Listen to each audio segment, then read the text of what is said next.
Hello, my darlings. Hello, hello, hello. And welcome to an evening with Banksy Style on a somber evening with the Queen of England, Queen Elizabeth, having passed away now. Some say Thursday afternoon, others would say Wednesday night.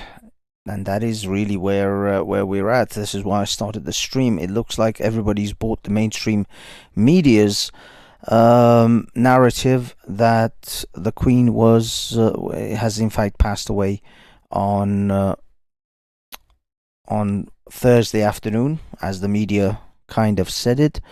But I beg to differ. I beg to differ indeed. Just waiting for a few more people to come in. So before we get deep into it, I just want to see if I can actually. I might play the clip of Charlie Veitch, who called it. Who called it on Thursday morning. He, in fact, was the one who said that the Queen had passed away on Wednesday night, and that the media would not let anyone know. Hey, evening schmuck, evening Schwitz. So Charlie Veitch was the one who called, saying that the Queen had in fact passed away on Wednesday night. But of course, we peasants do not get to see that until or we were not going to be informed before or at the same time as the royal family. The royal family will first be informed. They will have an opportunity to travel to Balmoral in Scotland, and then the rest of the world would know. And I would imagine they even delayed it a few hours after they told the Prime Minister and various MPs, the shadow cabinet, shadow Prime Minister, or the leader of Labour Party, the Parliament, a lot of the lords and ladies and all the other hierarchies, before we plebs, before we peasants, we farmhands get to know. So I would imagine that most of that morning was taken by them informing all the various levels of people in the country, all the hierarchies, starting with obviously the royal family themselves, and then in the by the afternoon, when everybody had known, they announced that she supposedly passed away that afternoon. But in reality, she was probably she was found dead in her bed. Thursday morning. She probably died in her sleep. At least according to Charlie Veitch, she died in her sleep on Wednesday evening. So now we're gonna play a little bit of that, just so we remind ourselves that Mr. Veitch here called it. And I actually made a stream that the moment I saw his stream, I made a stream saying, just to see if he was full of shit, and that if that was the case, they would have then announced it. I was expecting them to announce it actually on Friday, today. I thought they're going to wait a day, like Thursday, and then announce it to the world on Friday, and then they would go. But they actually announced it literally hours after Charlie made his video. But the man called it. The man called it. All I can say. So let's remind ourselves of what Charlie Veitch said on Thursday morning, long before any mainstream media had mentioned the Queen passing. At that time, they were all claiming that she was ill, she was in a critical state, but still alive. Print news of her death. Important thing. There's no way that they're going to allow,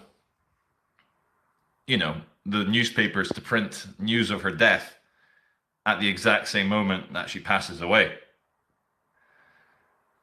Now, something I'm going to do, which I think will be quite interesting, will be over the next, say, 24 hours, 48 hours, is to take screenshots. It's not clickbait, Mr. Football. I've just explained why she's dead and why they won't tell the peasants. They won't tell us plebs. the moment she passes away. I'll explain it again for those of you who have just joined in and are calling this clickbait. The procedure is they release to the public, to the peasants, that the Queen is very ill. And to the close royals who know she is dead, they are able to mourn in peace and in dignity and in privacy. So people asking, how do I... All the accusations of clickbait. Do you think that every single person who works at Balmoral Castle in Scotland is an inner elite royal? Who cleans the toilets? Who does the forestry? Who does the laundry? Who cooks the meals? Do you really think that the official mainstream denoticed British media are going to tell you that the Queen's dead at the same time as they tell Prince Charles and Prince William? No. But news travels. Of course it travels. And I'm sorry to tell you all, the Queen Elizabeth II is dead. She passed away last night. And what will be very interesting now will be to take screenshots, because I've already seen it on Manchester Evening News. There's a lot of people writing well, it's free speech. Let's just say, first of all, free speech. But some people writing very, very rude things about Queen Elizabeth II. And I believe in free speech, but knowing what I know about British people, I wouldn't publicly say nasty things about a woman who represents the nation's grandmother, the nation's great-grandmother. Even your most aggressive, paranoid, ignorant, working-class Barry at the football, North FC, nothing to do with the Queen, hates Thatcher, hates posh people. Even Barry, who takes his big belly over to watch North FC, loves the Queen. Loves the Queen. Strangest thing in this country. The working classes hate posh people, hate rich people, don't trust this, simple as, enough said, love the Queen. Right. So for everyone who's just joined, no, it's not clickbait. Do you really think the royal family will tell you, as a peasant, as a nobody, the same time as they tell Prince Charles and Prince William? No. I have it on very, very, very, very good source from someone who may or may not work at Balmoral, that she passed away last night peacefully in her sleep. God save the Queen. Long live King Charles. And if you'd asked me 12 years ago, 13 years ago, 15 years ago when I started YouTube, how I felt about the Queen, I'd be like, fuck the Queen, fuck the Queen. But now that I'm a 42-year-old man, father of 3, I think the Queen did all right. The Queen was maybe the last stabilizing force in this nation as we all become another aircraft carrier in the international globo homo, as our powers that be want to get rid of all racial diversity so that we all turn into a cappuccino-colored Eurasian African specimen. There'll be no racism once we've... Thank you, Dave FFS. Okay, I think we've heard more than we need. The fact is that this gentleman called it long before anyone else, and he said he had it on very good source from Balmoral. I would presume he knows someone who actually works at Balmoral. That the Queen had passed away on Wednesday night, and that, yeah, they won't tell us peasants until today. Now, the official story. See, the real issue here isn't whether the Queen died on Wednesday night or Thursday afternoon.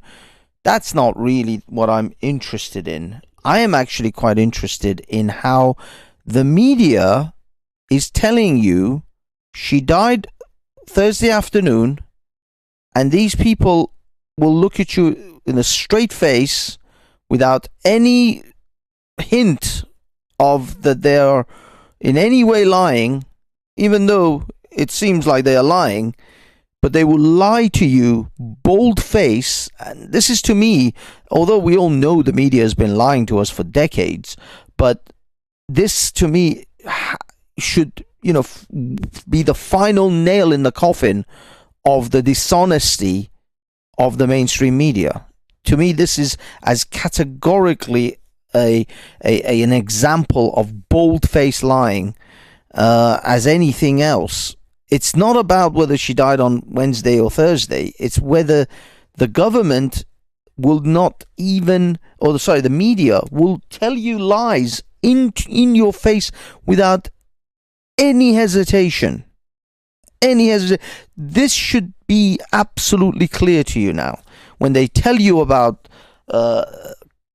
diseases and jib jabs to get, when they tell you about wars and weapons of mass destruction, when they tell you who's the bad guy and who's the good guy, what do I say every show, at the end of every show on Wednesdays at Speaker's Corner Online?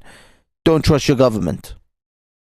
And when I say don't trust your government, that also includes the media. The BBC is the media arm of the government. They are not separate things. This is an illusion. This is mirrors and smokes and mirrors that they make you think that the BBC is not part of the government. The media is not in cahoots, in hand with the government. They are, and so is your social media. So is your Facebooks and your Twitters and your YouTubes. The very platform that I'm broadcasting on right now, in fact, is also a part of that same thing. Once you become big enough, this is why places like Getter and Speaker's Corner Online and Rumble and Odyssey. These are the places right now you can get away with some freedom of speech until they reach a certain plateau. So until they reach a certain number in which the government will bring them to heel as well. Don't think your Rumbles and your Odysseys are going to be free speech platforms forever. They will eventually come to heel. Now, I know on good authority that Speaker's Corner Online is preparing to place themselves in a position in which they cannot be brought to heel by these organizations, by the governments. They are going to they're setting themselves up in a distributed manner in order to make sure that they cannot be held by any government to censorship, if they can at all avoid it. Now, as I said, these are the things, these are the conversations they're having. These are the things I mentioned to them, because I told them you don't want to be in a position like Parler when the shit hits the fan. They will come after you and they'll just cut your legs from under you. Don't place yourself. Don't be vulnerable. Put yourself in a vulnerable position like Parler. Well, I mean, Gab was a bit naive to begin with, but then they quickly shifted. But I'll be honest, Gab, they kind of killed Gab for the same sort of thing. Now it seems that Getter is getting away with it. I don't know for how long, but Getter does have Israeli connections. Maybe there's some other things going on with Getter. I don't fully trust Getter either. I don't know what's going on with Rumble, but Rumble is growing very fast, and they're gonna come after Rumble soon. Possibly Odyssey as well. Rumble, as right now, gathered like people like Andrew Tate and others, and Infowars and things like that. So they're gonna come after Rumble soon. Watch this space with Rumble. Rumble is getting to the point where they're gonna start attacking it. But I think I don't know about Getter, where Getter is going, but like places like Telegram, and now these are Russian sources, so they can't touch them. But Russia censors. I'm sure Telegram is censored by Russia, and is skewed towards favorable comments. You try talking shit about Putin on Telegram, and I'm sure issues will arise for you. So, as I said, there are no real free speech platforms. There's just the best you got at the time. That's really it. So forget about the free speech platform part of things, because I think every platform is going to come to heel at some point, or at least certainly try. They'll try it. The governments will pull them to meetings, and they'll have their CEOs and whoever is involved in those platforms brought to heel in some kind of congressional meeting, or some, you know what I mean. They'll manipulate them behind the scenes, and at the end of the day, they'll just pull the plug on them if they have to. Now, admittedly, they as I said, BitChute is trying. BitChute is still not quite there yet. The infrastructure isn't quite there yet, but BitChute is a place where it's still much more free than other places. But again, it's levels of freedom. You don't really get true freedom. But I'm digressing. What I really wanted to stress about is these guys are straight up liars. These media, they're convinced the world right now. They've convinced the world Elizabeth II died Thursday afternoon, and she didn't. She didn't die Thursday afternoon. She died possibly Thursday morning or late Wednesday night. That's probably the case. She was dead by the time Prince Charles and anyone from the royal family got there to Balmoral. I'm sure of it. But according to the world, to the media, Queen Elizabeth II died Thursday afternoon, which I don't think is accurate whatsoever.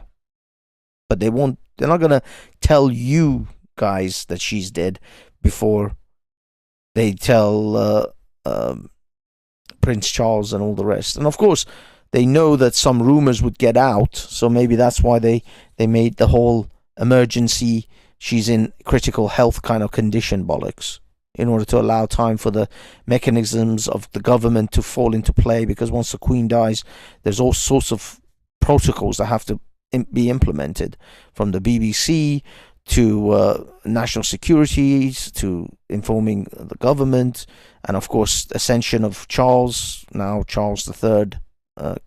Long live the king, as they say. So yeah, I mean, no, they're not going to tell you. They're not going to tell you until all of those protocols have come into play, and then the plebs get to know.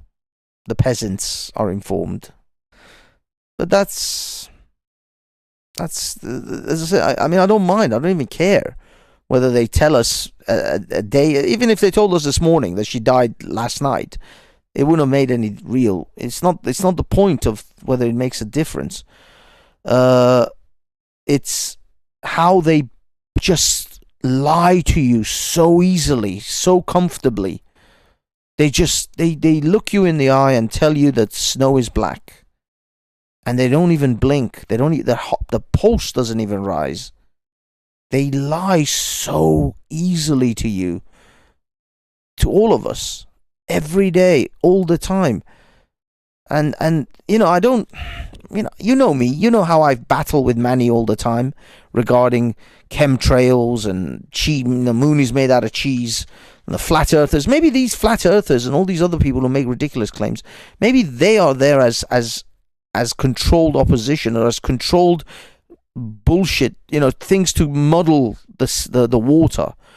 These are people who've been brought up in order to muddy the waters, so that you then can't ascertain what is really true and what is false, because there's just so much bullshit running that you have to filter through, and that way you'll take the easy route. I think that is the greatest weapons of controlling and the masses, and the weapons and tools of government is fear and laziness. Play to the people's fear, and even better than fear, play to their ability to be lazy, their lack of ability to go out and research and actually do the hard work, and you will get the people on your side every time. Tell them they don't have to worry about it because you'll take care of it all, and people will let you do that. There's a great saying in the movie Idiocracy. He says, either lead, follow, or get out the way. And most people would rather follow, or even just get out the way. They would rather not even make the effort to get in the way for those who lead. And those who lead will lead you wherever they want. They'll lead you down the garden path, because most people are too lazy to address it, to research it, to find out about it, and others are too fearful. So if you're afraid, and if you're lazy and you're ignorant, my God, these guys have got you. They got you by the testes. And I think that's what's been happening. That's what's been happening all the time. But, occasionally in life, a light bulb moment happens, and you kind of go, if they lie about such a insignificant, it's significant, but it's not that significant to say Queen Elizabeth died Wednesday or Thursday. It's not like the world is going to shake a different way or spin a different direction suddenly if she died on Wednesday night or died in Thursday afternoon. That's not really going to be an essential thing. But for them to just so honest, so comfortably just lie to you on something that we have, I think this Charlie Veitch, he called it, man. The man called it. He called it hours before anyone else, and he said he had his own incredibly good source that she's already dead. And this was exactly at the time when every media station was telling you the Queen is alive, she's just critically ill, the doctors are there, but they've called all the family. The man called it. The man fucking called it. He knew. He was given. He obviously knows someone who works at Balmoral, and he knew, and he said it. And people called him clickbait. I called it clickbait. I wrote in his fucking chat, writing clickbait. I even made a stream to say he may be full of shit, but let's see. Because somehow I didn't want this to get memory hold. I suspected this video would suddenly vanish. This video will be taken offline. The video is still there, so it clearly hasn't gone. But maybe it wasn't significant enough. It didn't really change any course of anything, because people just generally don't think about things too deeply. They just sort of, surface level. Oh, Charlie he probably was right on the money with that. But they don't think about, okay, look how easily the media lies to you. Look how not just the media, all your politicians in that, or any politician in that chamber, they played this fucking, this supposed game where they interrupted the media, the certain programs, and BBC went into breaking news. Also, they were talking about politicians were handed notes. The Prime Minister was handed a note while she was in thingy. No, I think she had a phone call Thursday morning already. Why does the Prime Minister of Britain gets a fucking note handed to her, pass the note in Houses of Commons, when I'm sure she had a call already that morning informing her that the Queen had died? I think this is just fucking charade. They just play a fucking little game of charades. These are just actors. This is a pantomime that we're watching. All of that shit is just a fucking show. None of it is fucking real. There's these politicians and their rhetoric and their Houses of Commons and your votes. Are we all just fucking watching a pantomime play in front of us? This is all scripted, and it's all just to keep us appeased, so we don't go and burn the fucking city down. Is that all this is? The whole thing? Just the means of control? Are we really in the Matrix? Is this all just the means of control to keep us from burning the fucking city down? Is that all we are? All the voting and the election and the this and the that, it's all just bullshit, right? It's just another method of control. We're just pawns, and people send their boys and their sons and daughters to die in foreign wars for bullshit. I mean, God knows, is this Putin thing even was Putin just simply told to do this in Ukraine so that the globalists can actually start to implement their 2030 agendas? I mean, it seems plausible. After the World Economic Forum, Putin was told, okay, now you need to attack Ukraine in order to create a energy shortage crisis, so that we can then start rationing out energy, because we know that in order to meet some certain agendas, we want people to be at home, to stay at home. Now we sort of did a beta test on it during COVID to see how malleable the European population is, how much we can push them before they start burning shit down. And we realized, yeah, we can keep these fuckers at home for months on end, possibly years. We can literally put the people of Europe on the house arrest, and most of them will obey, and most of them won't even fucking come out and complain about it. So we beta tested that whole thing during 2020-21. Now, Putin, you go in there, you create an energy crisis in order for us to start rationing their fuel, electricity, food. Maybe this is a precursor to some god-awful fucking fascistic society that they're going to push us all into, in order to meet whatever fucked up plans that they cook up at those economic forum meetings. I don't know. Has found enlightenment. I mean, am I just bullshitting myself? Am I just talking shit here? Honestly, I have no idea. I'm not even like remotely confident in what I'm saying. I'm just simply looking at this and thinking, this whole thing is a fucking charade. We've been taken for fucking cunts here. You've been talking to Manny. No, this isn't even Manny's stuff. This is just me. I mean, I think Manny's a little bit excessive. I think Manny's a bit paranoid. I don't honestly think Manny is firing on all cylinders most of the time. Sometimes his obsession with chemtrails and stuff is a little bit excessive. But, you know, sometimes you start to think, I fucking went ahead like a good little sheeple and had these cunts inject shit into me. I told my mother and my brothers to do the same. I encouraged them to have shit injected into them. What the fuck did we do? What the fuck did we do to ourselves? The millions of people, millions of my not millions, but my friends, family, we had shit injected into us in the last year. Okay, fair enough. If I didn't, I couldn't have gone on holiday. And this year, I went on 2 awesome holidays to Greece and Turkey. They were brilliant. I loved it.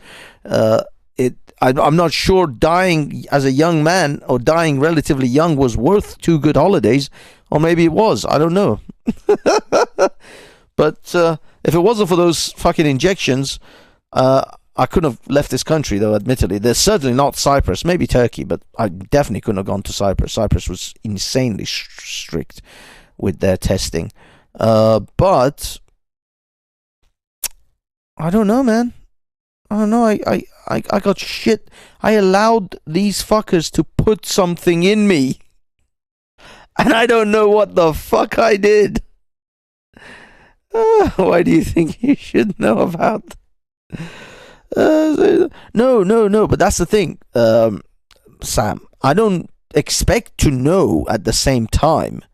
But what I would expect them to say to us is, the Queen passed away Wednesday night, and we had to wait until all of the royal family and the government was informed before we can inform the public. Treat me like an adult. Treat me like a grown-up, not like some child that's going to believe your bullshit because you just said it. tell me the truth instead of playing some charade and game with me and tell me, oh, she actually died Thursday afternoon after the doctors, called in her health to be critical, or blah blah blah. No, she died in her sleep. The Queen passed away Wednesday night in her sleep, and the royal family was informed this morning to go to her, and we were told not to tell the public, not to make any public announcements. And the royal family, as protocol or whatever, as requested, that the public will not be informed until X time, until all the royal families, all the government has been informed first, and then the public is allowed to know. Some shit like that. I don't know. But to play this fucking, just to bullshit me, and just bold-faced light into my face, that speaks volumes, I think. Dude, I just played you a video. Did you not see the video of Charlie Veitch saying he literally said the Queen died last night? This was Thursday morning, way before anyone from the what do you call it? Anyone in government talking about this. Oh, we got Jupiter. Let's hear Jupiter. Hello. Hiya. So I've missed what you're saying. You're saying that who's Charlie Veitch then? Tell me who this person is. Oh, Charlie Veitch is a YouTuber. And let me just switch this over so that everybody can see us. Charlie Veitch is a YouTuber who has about 256,000 subscribers. He does just YouTube, walking around Manchester. He's from Scotland, but he walks around Manchester and just does IRL videos, daily videos of just life in Manchester, he takes train trips to various parts of the country and just does vlogging, really. So how did he know that the Queen died Wednesday night? He claims he knows someone who works at Balmoral, and that she died in her sleep on Wednesday night. But that would actually make sense, Yeah, I made a video Thursday morning. If you go look at my video, I don't know whether you were in the chat or not. Yesterday morning, before any media station was talking about about the Queen being dead, they were all still saying she's still alive, she's in critical condition, blah blah blah. I made the video playing Charlie Veitch's video just to have a sort of a timestamp to say this man said that the Queen died the night before. She didn't die. She's not alive right now. She's actually dead. That's what he's saying. I made the video. I made a live stream just so that I can have some kind of evidence that this guy called it out, and I want to see if he's full of shit. Now, I thought they're going to announce to us today that she's dead, that she died yesterday. That they're going to give it a day for all the royal family and everyone to get there and all that. But they told us Thursday afternoon. So the man was right. The man was on the money. He wasn't lying. He knows so. He said, I have it on very, very good authority, and I know someone who works at Balmoral. She died last night. That was Thursday morning. He made that video, and the video is still up, which is quite good, actually. I thought the reason I made my live stream was, again, in case they take his down, because they, sometimes in this world I feel like I'm being gaslighted. I don't know if you know gaslighting and how that the whole thing about things are happening that you think you're going mad effectively, but it's actually people messing with your mind. You are seeing what you're seeing. The truth is in front of you. You're just being gaslighted by people making out as if no, it's not. It's not. No. You're not seeing the alien in front of you. That's just in your head. That kind of shit. Whilst there's actually a thing in front of you that's happening. And this is one of those moments that I didn't want them to kind of gaslight about the fact that, oh no, this guy, he didn't call it. In fact, that video doesn't even exist anymore. So I made a video live streaming his video playing, just so I've got evidence for myself, for my own sanity, that this man called it. And if someone goes ahead and suddenly this video disappears and gets deleted, that that I made a record of it. And that's what I'm doing now is, admittedly, yeah, a lot of people are doing tributes and they're talking about the Queen Elizabeth and her reign and all that, and that's all nice. And I said there's millions of videos of that. What day was it she met Liz Truss? Tuesday.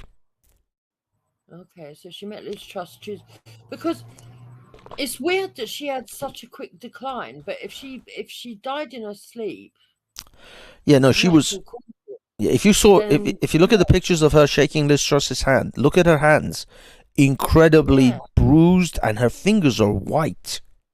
Yeah, She's what happened there? she's got some circulatory issues. Her body is not circulating the blood properly.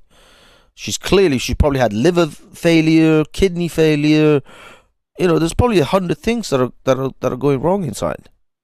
Because she's 96. That's terrible, though, that she kept on duty right up until the last minute if she was that ill. Seriously. Well, it's not terrible. I mean, you could say it's terrible that the fact that she, but to me, I think it's an immense, what you call it, a tremendous indicator of her duty to this country. She took her duty so seriously. At the last days, literally, possibly even 24 hours before she passed away, she still did her duty and confirmed the last prime minister of her reign. That is amazing. Amazing that she's still to that. It's amazing, but it's sad in a way, isn't it? But the devotion to duty, that to me is a lost thing. Who is that committed to anything these days? I mean, that is unbelievable. She should be. You see, you know how people virtue signal, bullshit virtue signal, feminism. Oh, we hate the patriarchy. We need strong female representations, and they stick some fat ass thought like I don't know what's that woman's name? I don't know, something Stallion or Lizzo, or that oh man, that woman who sang that WAP song. Damn, I forgot her name. But you know what I mean. These friggin' thoughts like Madonna and Britney Spears, or God knows, Nicki Minaj.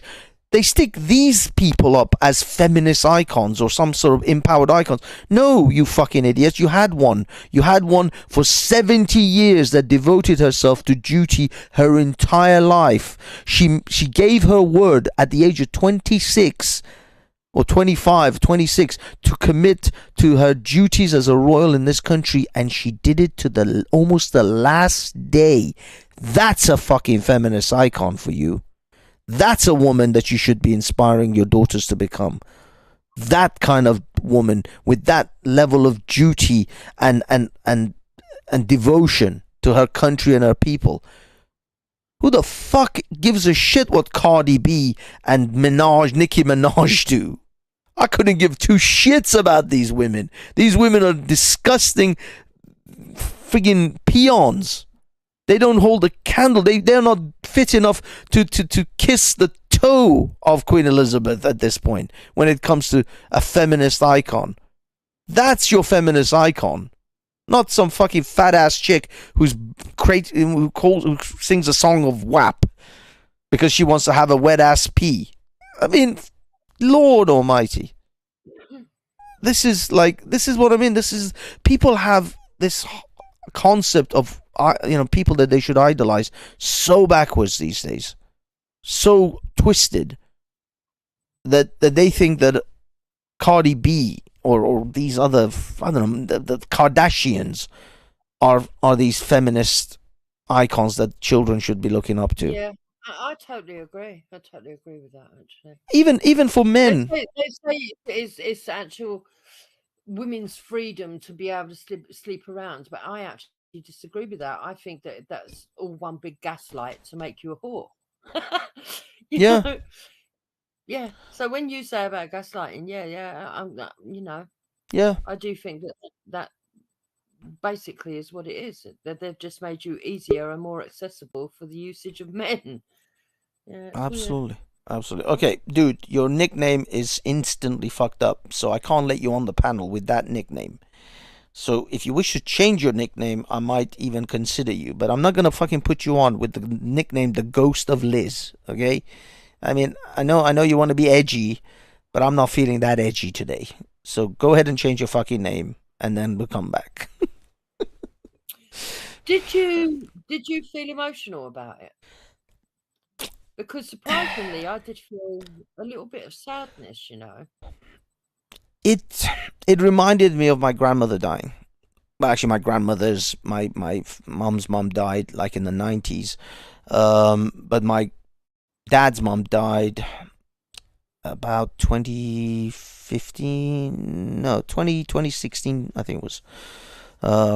So it kind of took me back to that. So yeah, I felt weirdly sad because it reminded me of my grandma dying. She's like a grandma to everyone. So yeah, there was a moment of like sadness. But Yeah, she reminded me of my grandmother too. yeah. The way she looked, the way she dressed as well. Yeah, so yeah, it was a moment of like, I mean, I didn't cry or anything. I'm not a bitch, No, I but didn't cry, but I mean, no, I did feel sad. I I did, did feel, yeah. and it does seem surreal when you see Prince Charles on the telly doing the speech to his mother, Mm. and when you think that we're going to have Prince Charles around the dinner table giving the King's speech, it's going to be a bit weird at Christmas. Yeah, the Christmas this year is going to be quite interesting, kind of surreal. Charles the First, Charles the Third, sorry, giving a speech. Yeah, and he's not that popular, so I'm wondering. I mean, I know that they've showed us the crowds and people, but people would turn up for a little bit of 5 minutes of glory or to see somebody anyway that is a bit exclusive. But Mm. I don't know. Is he going to be able to muster people up to love the royal family as much as the Queen did? I don't think so. I don't. I mean, I don't. I mean, I. First of all, Charles is clearly going to have a very short reign. He's already like 70, 80, isn't he? Exactly. So his reign is going to be 70-something. pretty short. He's he's not going to be nowhere near as long as Elizabeth's reign. William's reign, depending on how long Charles lives, maybe a bit longer. I think we're going to have multiple monarchs, certainly male monarchs now. For these two, the first, I think Charles and William's one's probably going to be within our lifetime.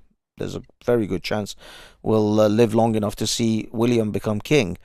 Yeah, I believe so. Yeah. I don't know if we may not make it to what was his son's name, George? Obviously not. No. Yeah, we're not going to make it there. We're not going to make that one.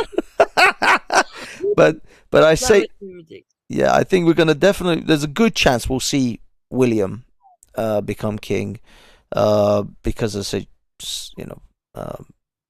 Charles is already quite old. But then these guys do. If we do watch the atmosphere when the king, King William becomes king to Charles. You watch, it'll be completely different. I think. Possibly, I think. yeah. Even though people will still be sad, I just think that there'll be more. William will be more received than what Charles is. Yeah. Yes, yeah, he'll be. I think you're right. I've already took offence that the Queen's only 1 day old and he's done a speech and then had to put in my darling wife, and I was like, oh God. Well, yeah, this is what I mean. There's already a whole bunch of people criticizing Charles's behavior over the years. How is he going to be as a king? Is he going to, hold the kind of the standards that Elizabeth had, or is he going to start rambling? And his politics are already a bit like sort of Blairite type of politics. He's an environmentalist, all that shit. The Queen very, very smartly kept herself out of all of those types of things. Truly was impartial. She had a very trying reign, don't you think? Well, 70 years. That she wasn't. Her father wasn't really meant to have been king, was he? And then he ended up king. Yeah. Then, which meant that she went into the line of the heirs. She then lost her father while she was away from the country. Yeah. and had to come back unexpectedly to be queen. Mm-hmm. Her life suddenly changed overnight because of it. She'd gone through the war, and then when her children grew up, all the trouble with their marriages, all the scandal with Prince Andrew, then all the scandal to do with Meghan, and then on top of that, when her life partner, her husband, the one sole love of her life, died. She couldn't even have a decent funeral. She had to sit alone to mourn him. And then this. I don't know. The thing is, that was a tragic. Yeah. Well, I mean, you got to span this over 70 years. I'm sure she had many more good days than she did bad ones. So I don't really think that she had a bad sort of trying life. I think yeah, she lived through some incredible historical moments. I mean, she literally lived through Second World War. I'm pretty sure times were tougher during that era than during 2020 when she had to mourn the death of her husband.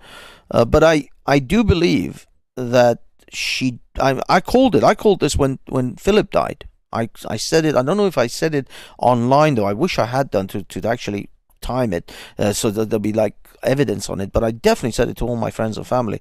I said Elizabeth is barely gonna last the next couple of years.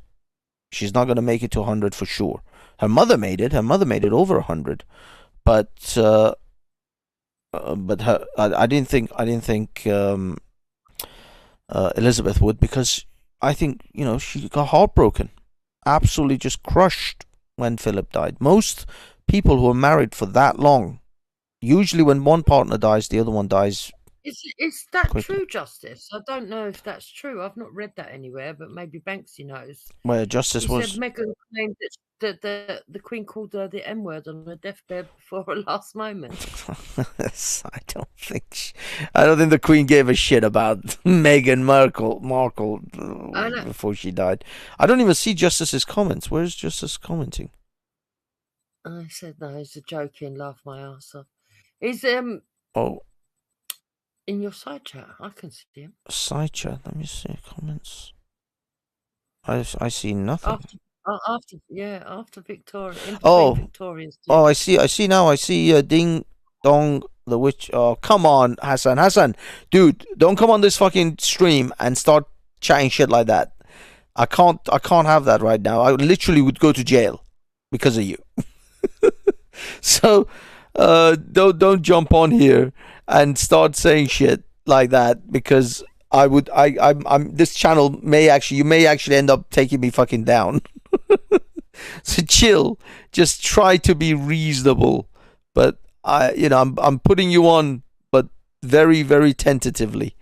Hold on, let me switch over just in case it isn't actually Hassan, but I think it is. Big up, Hassan. You with me? He's muted. You're muted, mate. You're muted. Unmute. Yeah, mate. How are you? I'm good, man. I'm good. Be chill, Has. For the love of God. Where's your balls at, they would literally fucking break my front door down and take me to jail right now. I'm not even doing the stream on a VPN. I'm not even doing it. It's straight up not even on a VPN. They will straight fucking take us to jail for this shit. Mate. Don't fuck with the fucking royalty here. That's all good, mate. Just ask Dodie Fired what happened to him. Well, exactly. He's still alive. No, Dodie Fired. Bro, Banksy, there's another thing as well. There's so many people that know anyway, man. And I'm going to just be straight up honest. Just her reception in death says oodles that have been compared to Diana. Go mate, they're making a mockery of themselves. We don't even need to add to this. What do you mean? Sorry, I don't understand. What do you mean? Which parts are you talking? Look at the processions, the numbers that are showing up on her, coming to her morning. Oh yeah. I mean, literally, it's just been last night. She died. What are they like? And to be honest with you, they don't half look like, well, paid in that sense. You know, they were service orientated, either military tied. So there's something that No, but tying them together. But as for the common people, the numbers were dismal, like hmm, pathetic, I don't know. absolutely Maybe. pathetic. I mean, you just look at Diana. Just go back for the first 8 hours of Diana's death and see the comparison. I mean, Admittedly, really, there is yes. none. Yeah, I mean, don't get me wrong. There's really Yeah, not. Diana's There's death, nothing. because Diana's death was also so much more of a shock. But she's supposed to be grandma of us all. Well, yeah, but It was the meant thing to be is, our this was. I grandmother. mean, we could. Let's be honest. 99% of people saw this coming a long time ago. I mean, this wasn't something new.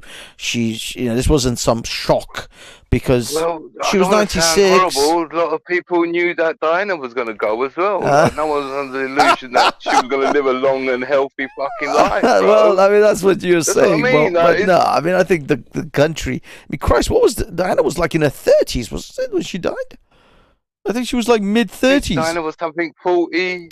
No, I think she was in her 40s, 42 something. So it was in Yeah. those ranges. I don't know. Don't quote me on that. But I do remember something in those regions. But again, like just look at the numbers and just look at the heartfelt. I mean, they are all scripted. I'm really sorry. You know, she was a hope and beacon. There's all the bullshit script. There's nothing that's coming out of original No, mouths. dude, she was like 38 or something. What? Diana was like 36, 38, Okay. 37 or 38, something like that. 42, yeah. When she died, because 4 she was years old. born in 1961. She died in 1997. Yeah. Dude, she wasn't even 40. It was like crazy young. Understand me? But what I mean is, Diana was And there's really young another- compared to, like, as I said, the Queen. Everybody saw that this is happening, it's coming. It's just when they were hoping, like maybe one more year. But with Diana, it was, come on, it was completely unexpected. At least, let's be honest, unexpected to those of us who are not in the conspiracy world. By the way, Jupiter jumped off because of you. You know that, Has. Oh no, She's not gonna talk to you. Clearly. I don't. Oh my god! You know what? I'm gonna cry for the rest of my life that Jupiter's not gonna talk to me. Jesus Christ! Fucking, I should be so lucky, mate. Well, I'm I just should be saying, so man. I'm lucky, just mate. saying. I'm not that gifted, bro. I'm just saying. You I'm better. You definitely not may that have to gifted. mend some bridges. You may have to.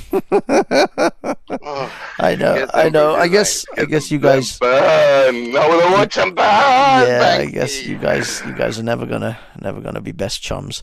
I like to consider myself a peacemaker, and build some bridges here. Also, yeah, the one question I wanted to ask you, like, how close are you with Mr. Old Charles Veitch, eh? What do you mean?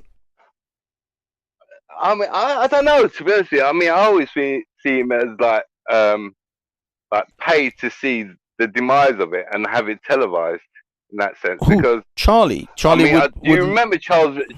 You remember Charles was the 9/11 conspiracy guy that we all went to for the fun facts on how What, Charlie Veitch? the FBI and yeah. Really? Yeah, Was he the you conspiracy- don't really. Oh, I don't know Charlie Veitch from the that's old the- days. Yeah, and then he sold us all out. Literally, just sold us all out, saying, "No, you guys are all crazy."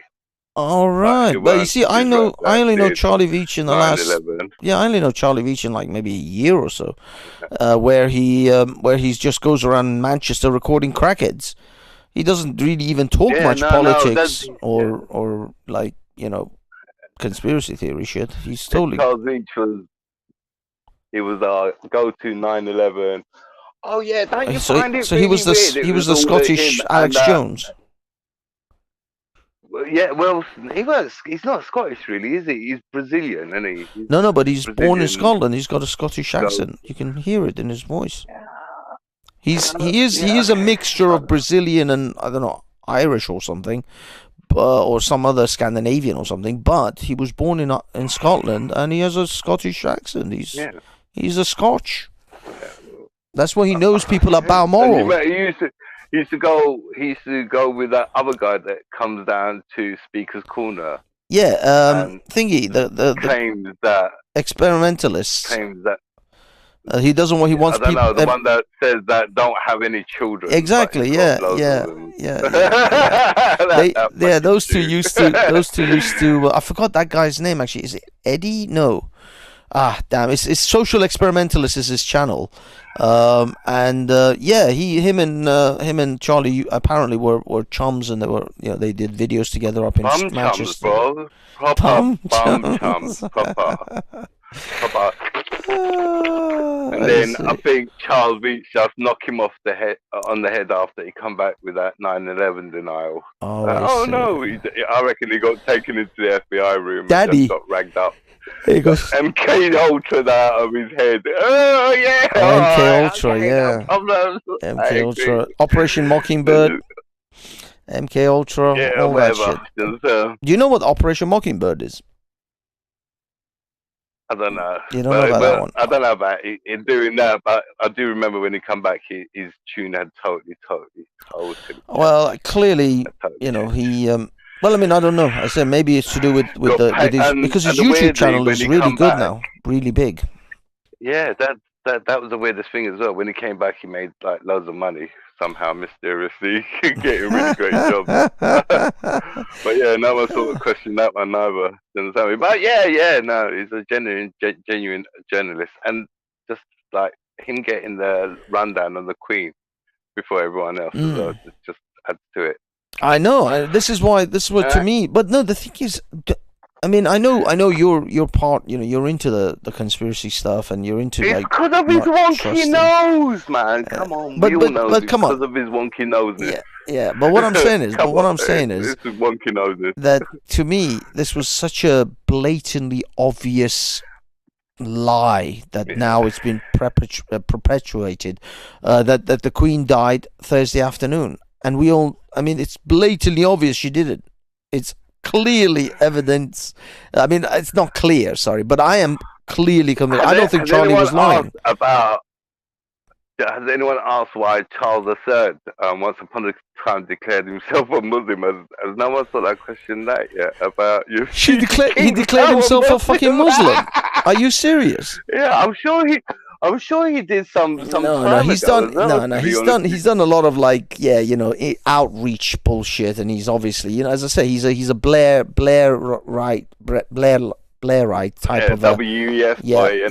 He's a WEF boy. He's a Blairite. So yeah, he probably would have come out and talked about how Islam is just great and it's the religion of peace and all that other bullshit rhetoric. So. I mean, I guess the Muslims now will be fucking delighted because I don't think the Queen was creaming themselves a bit, innit? Yeah, I mean, he is. We're gonna get a woke fucking king. We already have. I think he's a woke king, which is gonna be fucking insufferable to deal with, and that's the only thing these are the criticisms that people are already putting at Charles's feet because Charles has already shown his colors. He's shown he's a wokeist. He's a WEF boy, and so we're gonna get a fucking we're gonna get Greta Thunberg as the king of fucking England, and that's have you seen our health minister? Fucking hell! Oh my fucking god! It's like making me the fucking health minister. See the cankles of that. Fucking hell! I mean, at what point do you think that this creature in front of you would be good to be the health minister? Hell, of all the fucking positions. Health. She looks like she's not going to survive her type 2 diabetes long enough to fucking do anything in the health ministry. I reckon she'll make a great fucking advert for old people wanting trans fucking operations, mate. Just like before and after. Fucking health minister. That is a piss take. That does not. I mean, I'm not saying every health minister has to be a fucking bodybuilder or an Olympian, but at least look like that you give a shit. That you give a shit about your health. I mean, maybe. I mean, we may be not recognizing the fact that Liz Truss is playing some kind of 4D chess. Maybe she's picked this fat, obese diabetic because she's probably more likely to use the NHS more than anyone else. So she knows the inner workings of the NHS better than a healthy person because she's constantly seeing her fucking doctor. whilst a healthy person hasn't got a clue. Yeah. She knows what's going on the inner workings of the NHS because she's fucking there every week getting her fucking the gravy pulled out of her blood. Well, I'll tell you what, I'm really absolutely embarrassed by Harry and Meghan. Do you understand me? Fuck those two. I don't understand why they can't be a lot more like their Uncle Andrew. You are fucking hell, dude. You see, you're already fucking up already. At least, okay, make all the jokes you want about Harry and Meghan. I don't care. I mean, there was a tweet actually I saw on the Lotus. The BBC and Piers Morgan was trying to educate ethnic minority group live on TV, and he was quite embarrassed about Harry and Meghan. Yeah, understand me? Yeah, but I mean, the thing is, I just thought that he weren't brave enough to go on to saying that his uncle. They should be more like his uncle Andrew. Actually, have you noticed though? There is no. Have you noticed no sign of fucking Andrew in any of these? No footage, no fucking video recordings. I saw a couple. Nothing. He's in the background. Is he? Is he there? He's in the back. Yeah, he's always there. He's like no offense. I mean, the one thing that I could somewhat understand. I mean, we can't pick our family in regards to that. Yeah. And no one can deny him the right of being with his mum. Yeah, of course. No, I'm not saying deny it, but that respect, I'm saying that the machinations of the governments, the corporate media and all that, even if they probably catch him, it'll be off chance. It's not that they will focus. They will make sure that whatever they can do to avoid putting him in the shot of any major sort of, there's no newspaper clippings, there's no photos in newspapers, magazines, videos, nothing. He is, if anything, occasionally he might be seen in the background, but that's it.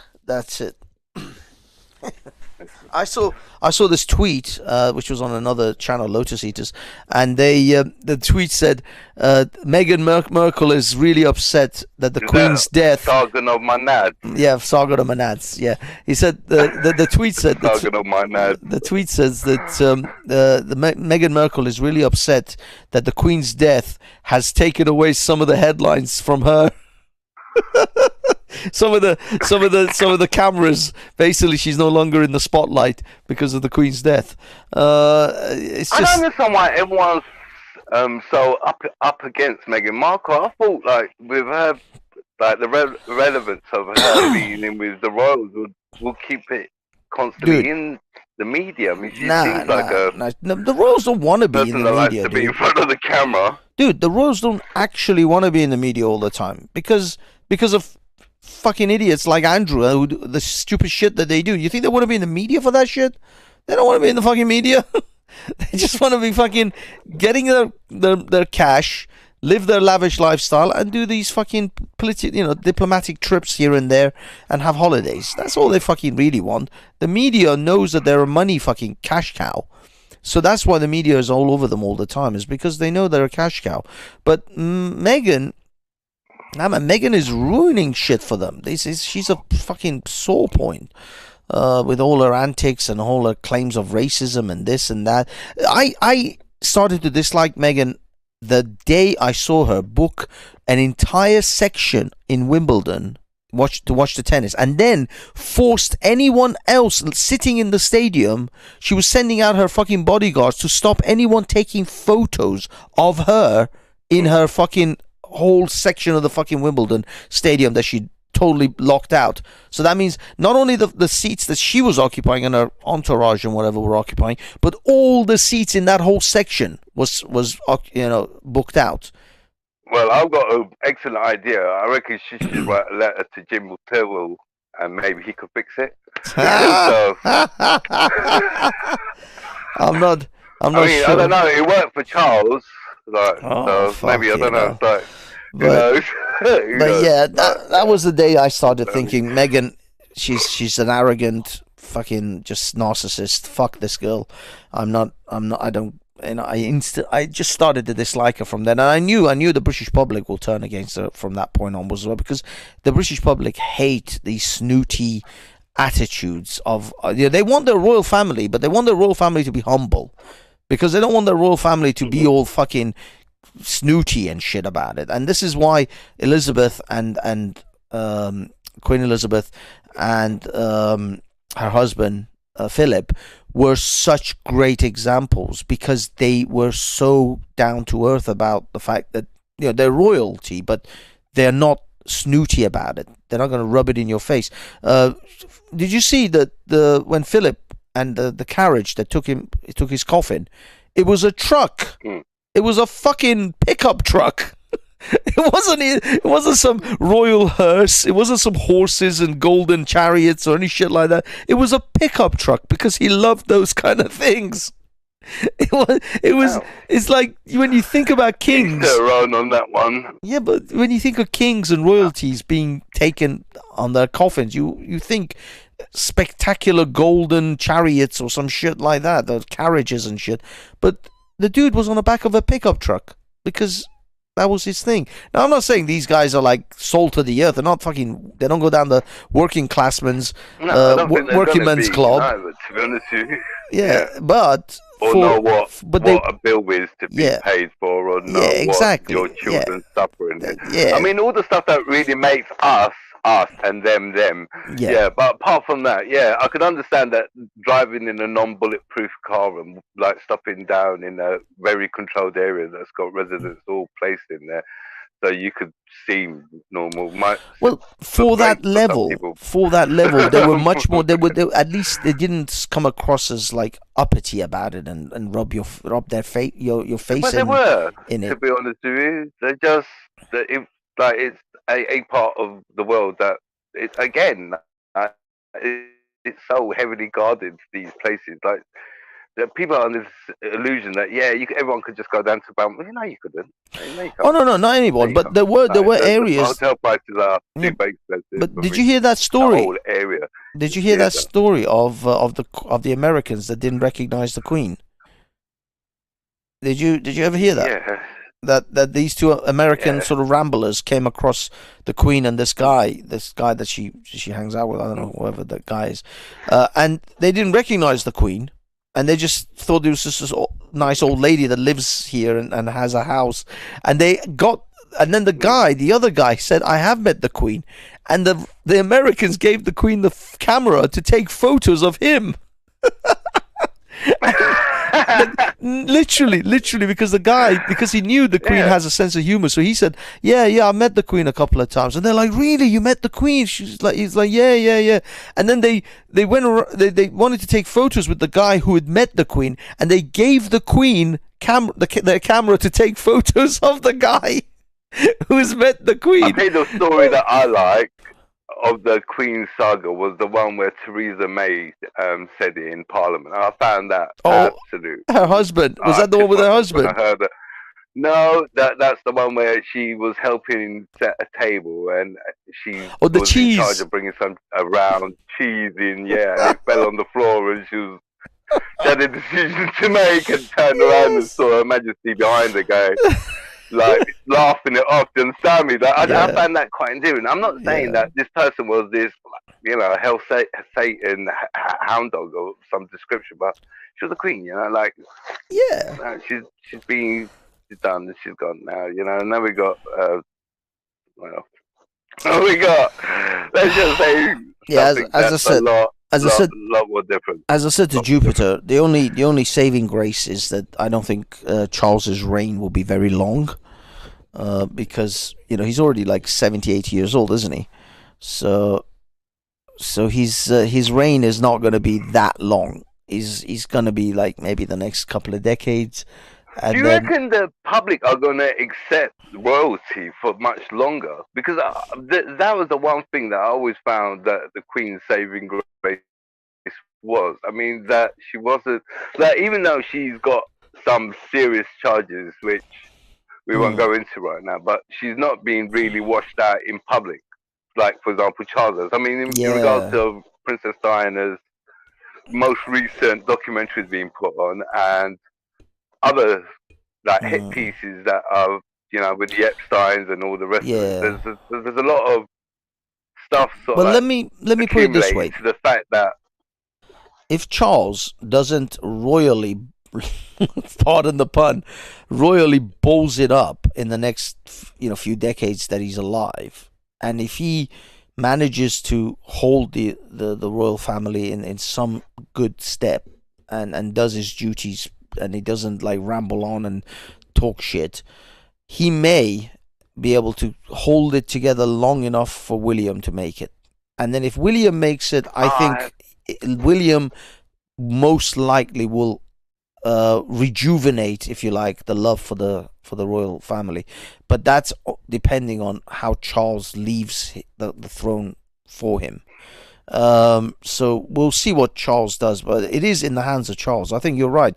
The royal family is on shaky ground now, and whether this country will accept royalty at all, and the Republican types start pushing for a republic, because I think they're gonna, if they see Charles as weak, they're gonna rally and try to push for this country to become a republic. There are plenty of people who are anti-royalists who want to have a republic.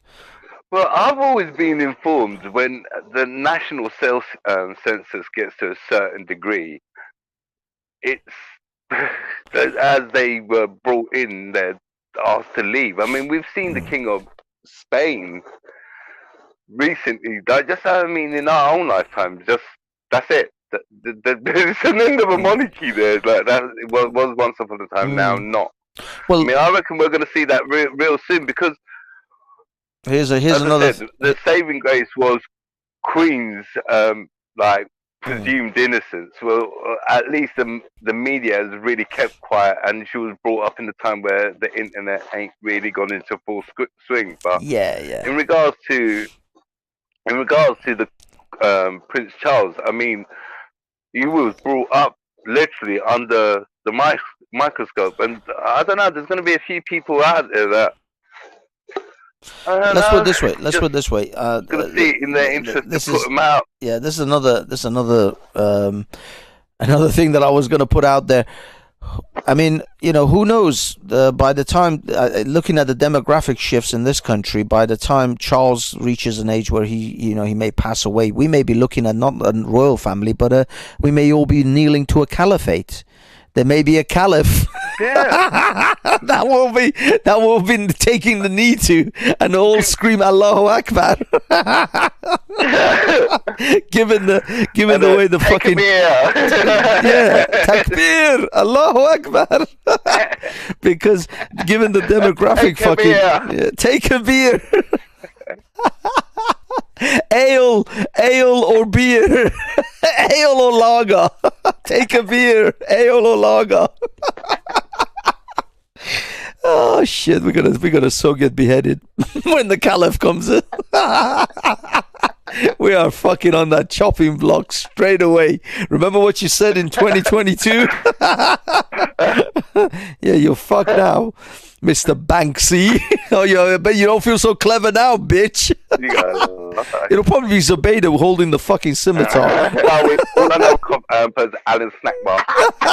Alan Snackbar. Yeah. Yeah, so don't worry about the next royal family. You might have to worry about the next caliphate at this fucking rate in this country. So yeah, I don't know, man. I don't know. I think as I say, if Charles doesn't completely fuck up the good sort of name of the royal family and the whole monarchy system in this country, if it makes it to William, I think William may be able to pull it back. But it all really depends on what state Charles leaves it.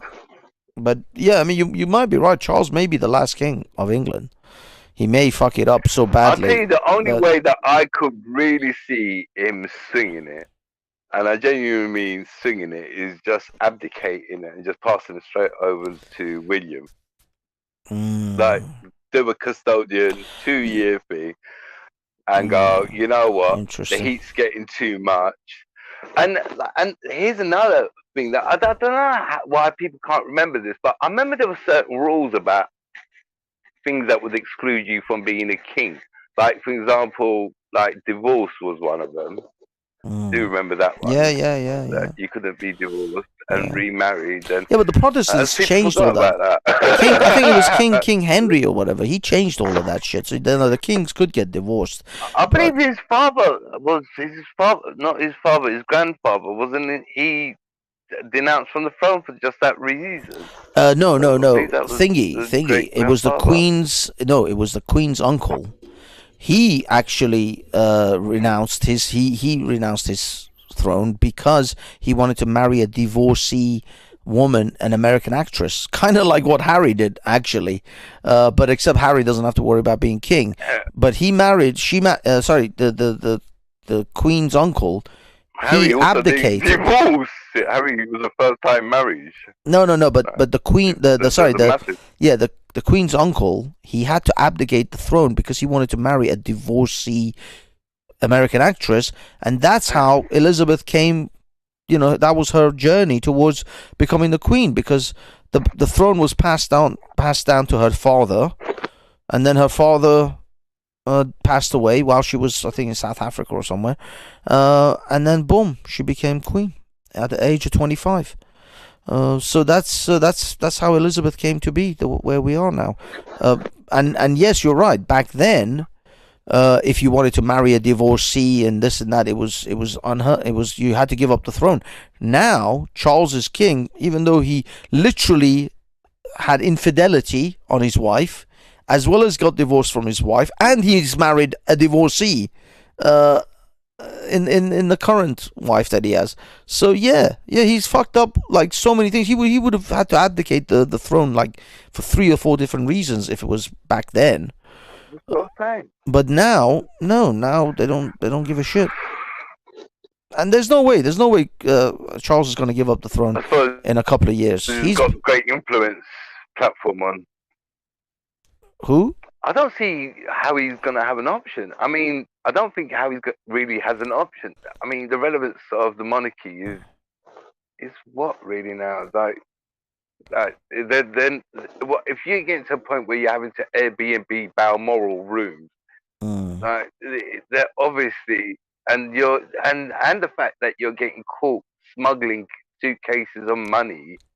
I mean, it's not very regal like. I don't know. I mean, I believe in whatever benefits a nation. I mean, if a nation, it's in its interest for monarchy to exist, great. Like if it's in its interest for religion for it to exist, great. But if it's not, get shot of it, man. I don't know, man. If you don't need a tit sitting there, but you're just feeding on you. I'll be honest. My thoughts on Charles abdicating his throne in the next few years, I don't think so. He's been waiting his entire life for this, and he's hungry. He's been wanting this for a long time. His mother technically should have passed the throne to him years ago. 10 years ago, before she even hit 90, she should have passed it on to him. Normally that probably would have been the case, but except she knew he's a bit of a loser. And man, he's been a prince for this long. What the fuck's he done? On a real tip here, like friend to friend here, like between the king and a prince, it's a few degrees, bro. Like, well, who's it? Well, it's not like he's tried to do something and his mum said, no, you know what, you can't do that. It's not like he's wanted to invade countries and all the rest of it. No, it's not that. It's not that. What he's wanted to do is what? Work for Waitrose. No, it's not what he wanted to do. It's the fact that when you have the throne in England, it's an entirely different thing. It's an entirely different set of responsibilities. No, it's not the same. It's not the same as being Prince of Wales. Prince of Wales, he could have got away with a lot more. You think you could have got away with the bullshit with Diana and Camilla if he was king? Not in a million years he wouldn't be able to get away with that shit. No. I get. You're only adding to my point. Well, I'm just saying, as a prince, he could have had his kingdom anyway. Like he's not really. Like what is he? He's going to do the same as what's normally being done. And there's another thing as well. In this nation, their constitution is pretty much nullified anyway by their own decree. Well, what they're going to do is there is no written the power to constitution. government. There is no Yeah. written constitution in this country anyway. It's a constitutional monarchy without a written constitution. The closest thing to a constitution this country has is the Magna Carta, and they barely abide by that. It's not really being followed. The Magna Carta is not really being followed in this country. It's common law, and as I say, the constitution is what they call a living constitution. So it's malleable, and that's the problem with it. Because it's malleable, every fucking government that has majority writes up a shitload of fucking laws to advance themselves or advance some bullshit agenda, just like Tony Blair with the hate speech laws. If we had a written constitution, they would never be able to put a hate speech law in. If you look at all the supposed democratic countries that have hate speech laws, don't have a written constitution. Canada, Finland, Switzerland, Britain, even I think even Australia and New Zealand, they don't have written constitutions. If they had an American style written constitution, they would never be able to fuck with these things, because the constitution prevents them. That's why America can't have hate speech laws.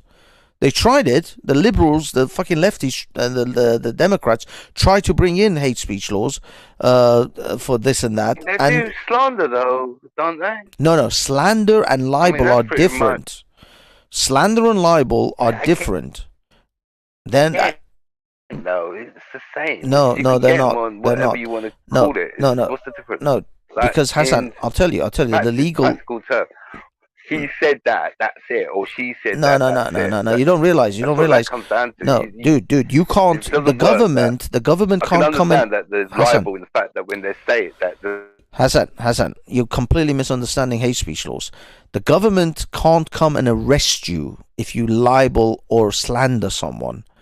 They can. The other person has to go and sue you and prove that your libel and your slander has financially damaged them. They can sue you for money, but they can't take you to. The government can't take you to jail for libel and slander. Hate speech laws, they literally can put you. There are people who've been put in jail for tweets. There was a guy in Ireland just a few days ago, was taken to jail because he refused to use a boy's pronouns because the boy is now a girl and identifies as a girl. And the guy, because he's a Christian, he says, I won't use these pronouns. Now he's gone to jail. He's been put in jail for it, for not using pronouns. That's hate speech laws. So it's a very different thing to libel and slander. Libel and slander, they've got libel and slander in America. You can sue all day long, but nobody goes to jail for that.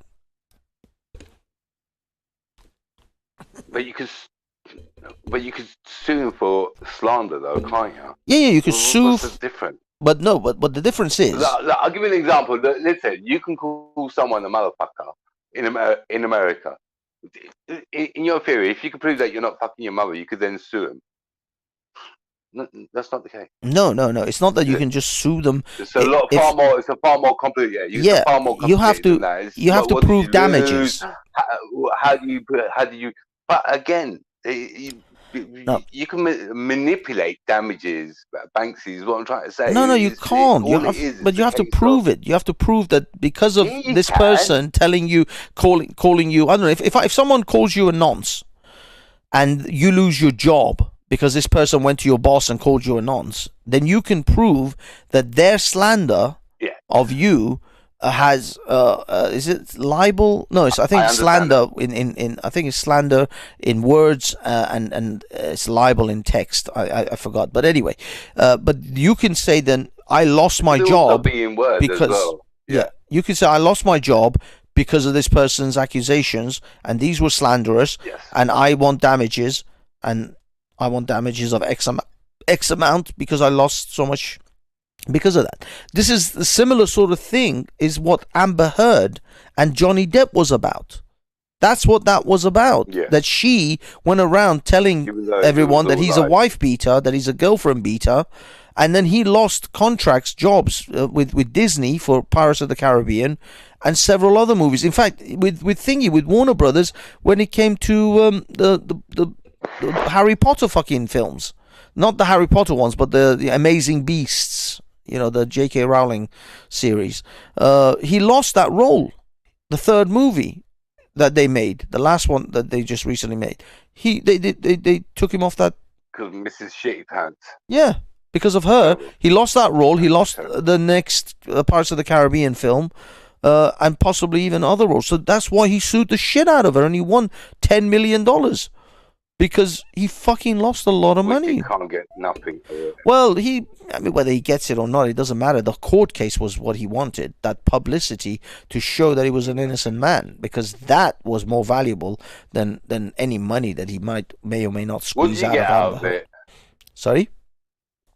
What did you get out of it, Banksy? What did I get out of what? The Johnny Depp? Yeah.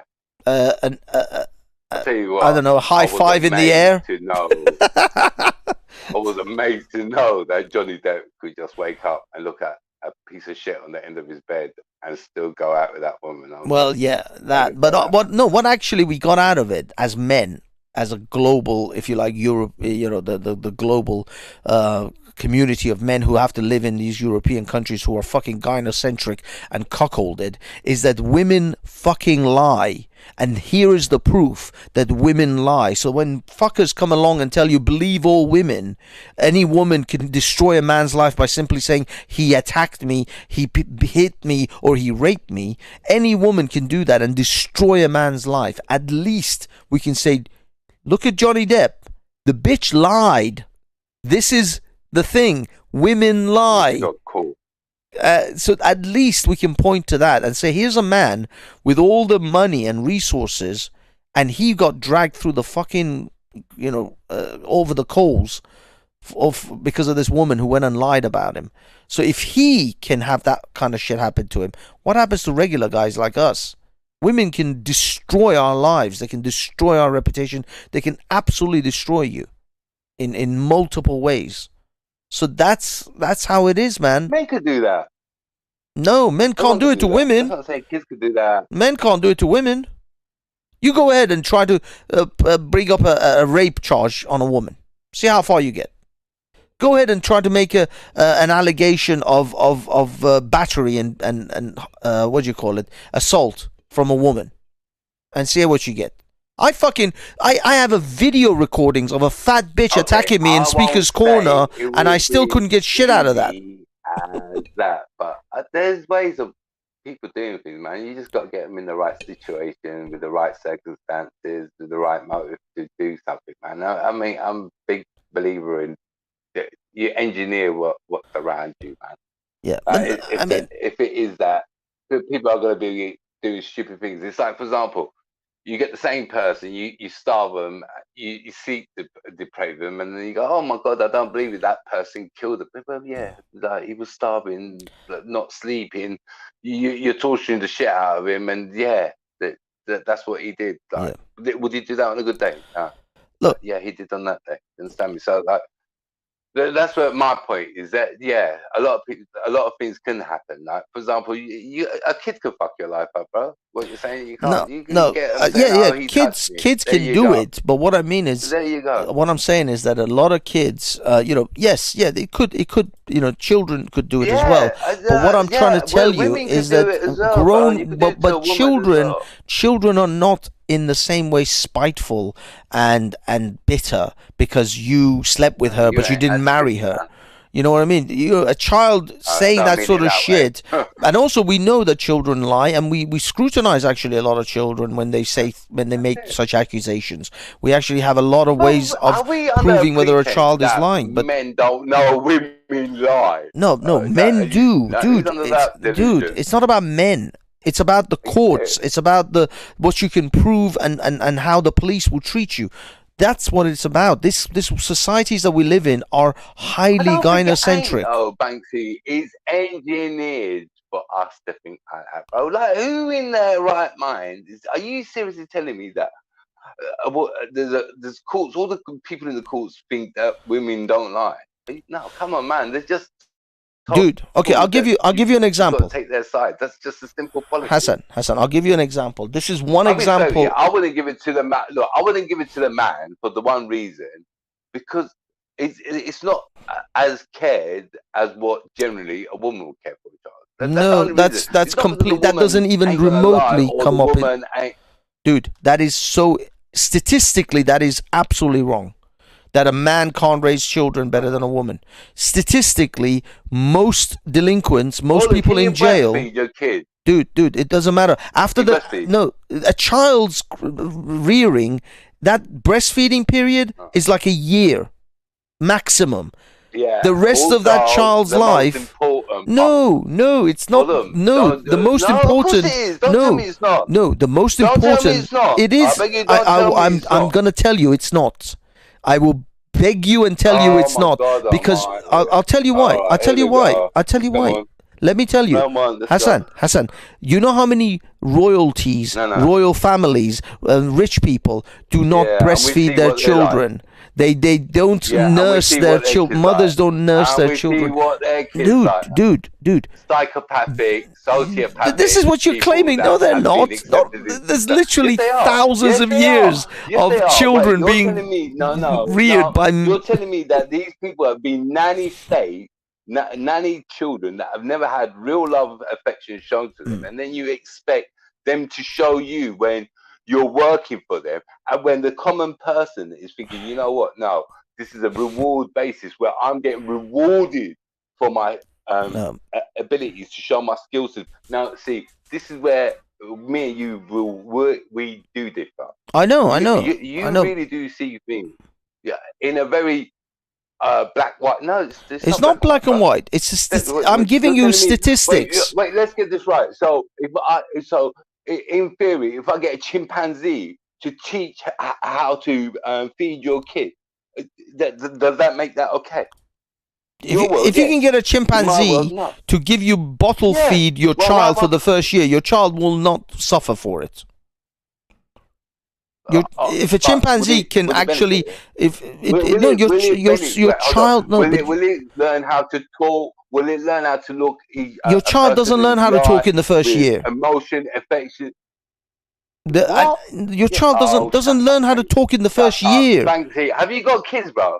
My kids are talking. I have raised two brothers, and my nephew is literally his birthday this weekend. I could tell you. I have been around a lot of kids. No, they don't learn how to talk. Who their mum is. Yes, they know who their mum is and who their dad. Yes, okay. So when I say, look, where's your uncle? They know. My kid will look at his uncle. In the first year. In the first year. They know all the family members. He was walking by. He was walking.